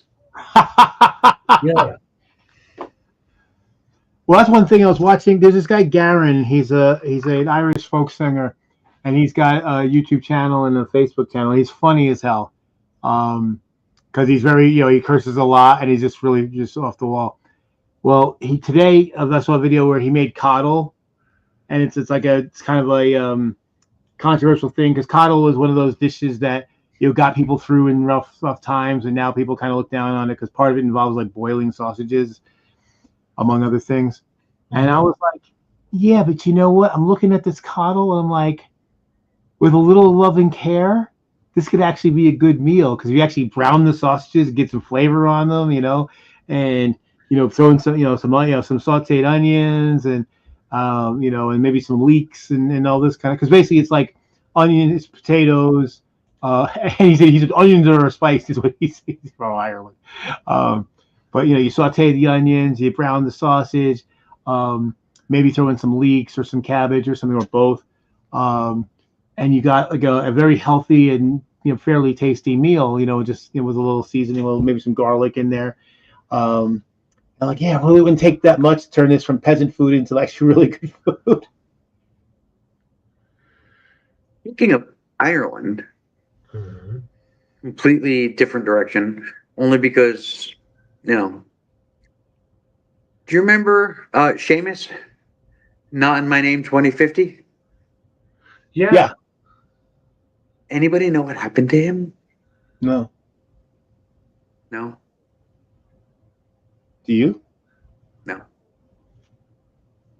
I know he had been making YouTube videos, and he was like pretty what's the word I'm looking for? He made a lot of videos. Prolific. Prolific. Um, it's just after midnight here, so yeah, he was pretty prolific. He was making a lot of videos, and it turned out that he had lost his job, and he was trying to make money on YouTube, becoming a YouTube influencer, and he hadn't told Amanda, his wife, and she found out, and then he vanished. That was it. I never heard from either one of them again. Yeah, look at all the videos that are still up on his channel are, well, I'm not sure. No, I don't think it's the same one. Yeah, This is- my name 2050. Yeah, this isn't it. We had another channel. What was the name of it? What was? Uh, Yeah, look at his channel's even gone. I see videos that are replies to, or addressing videos of his, but yeah, it looks like his channel's gone. Whatever happened to? Oh, what the hell is his name? He had glasses, and he would always start off the video with a beer. King Heathen? Yes. Okay. Because it was funny. He was gone for like a few years, and they came a video saying I'm back, and then didn't make another. They didn't make another post after I that. did that too. Yes, you did. There's Well, a whole once. genre of that video where people make that video where they say that they're coming back and then they don't follow through on it. And at least Raven is partially actually getting back to following through on it. Yeah, I'm still here. I'm not here as much as I'd like to be. I'm not here, obviously, as much as I used to be. But I did come back ish. Yeah, so I found his channel is still up. I guess he changed the name. I guess his name is Walt Williams. So yeah, the last video was 12 years ago, Return of the King, and then nothing. I think he is on Facebook as King Heathen. Is he? Hey, look. King Heathen. I have 28 mutual friends with him.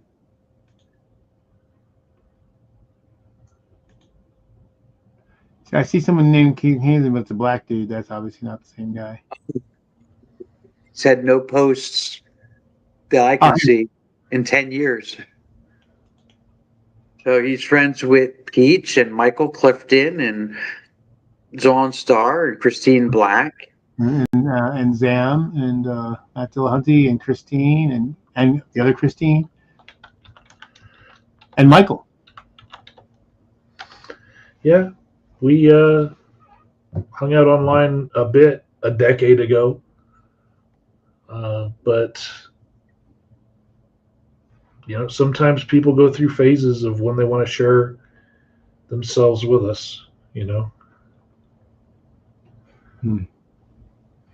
Well, I think people, like with me, it was like the best of intentions. Like, I'm like, that's it. I'm back. I'm going to do this. But then it's like stuff kind of gets in the way. Or maybe you don't necessarily get the, yeah, you're back that you're hoping you would get. And it's like, yeah. And there's a lot of things that can deflate you that can really, yeah, knock the wind out of your sails. There were so many times I had an idea for a video, and this was like when we were having a lot of drama within our little corner of YouTube, and more than normal. And I was like, oh, fuck it, because basically the thing is, whenever there was drama, there was no point in putting a video out that wasn't drama, because everyone was going to have their 2 cents in the drama. There was no point in putting a video. And then a lot of times, if it was a timely subject, by the time everyone shut up about the drama, it was too late. Still have several videos in production. And every time I turn around, I have a new idea, and I'm working on that one. I will say that sometimes the phases in your life are such that you can't do that genre of video anymore. And Not My Name was in our particular niche. And I even feel some of my own hands being tied behind my back as far as being able to put out a publicly facing video about a topic. I especially can't be yelling at anyone. And I used to yell at people, and that's where I got a lot of views. And I can't be denigrating anyone, can't pirouette into an insult after addressing their argument. Any insults from me are going to be a reflection upon the other parts of my life, and can't do it. I mean, I can get away with it because basically no one that I know professionally will ever see my videos, so it's not that big a deal. And like, I don't have a boss to worry about. I mean, you're your own boss too, but like you said, yeah, it's different. You got a license to protect, and I don't. Yeah, about a month ago, I actually got recognized in public, and my girlfriend was there with me. I got stopped at a pizza place. Imitation, Yeah. please. Yeah, well, the pizza place is right across from Regis University. It's called Brooklyn's Finest. And when we say pizza, it's not Jersey pizza. It's Brooklyn's Finest is the name of the establishment. Yeah. I was across town, and somebody saw me go in there, and they're like, "Wait, is that?" And then they stopped me on the way out. And my girlfriend was still in the car, and she saw it happen. And she's like, "Who was that?" I was like, "Oh, they just recognized me from a different part of my life, and that's not me anymore, But You are. And it says Agent of Doubt. yeah, I wonder how long I will be able to even keep that moniker, given all that has happened and all the evolution of me on the internet. I might have to do one of those relaunches and not even keep anything that I ever built. That's hard. Sometimes you got to burn it all down and start all over. Well, one of the things I thought about was doing, cooking channel. I thought about doing a gaming channel. I actually created the gaming channel. For anybody who's played, Mike, you played D&D. I don't know if Raven ever did D&D or not, but I haven't done anything on the channel. But it's called Session Zero, which will mean a lot to tabletop role-playing game players. But I haven't done a damn thing with it. The other thing I thought of, I originally was going to make it as a series of Serious Mind, but then I thought maybe I should do it as on a separate channel. But I'm gonna end the stream, by the way, guys. So if you're out there watching, bye. Laters. But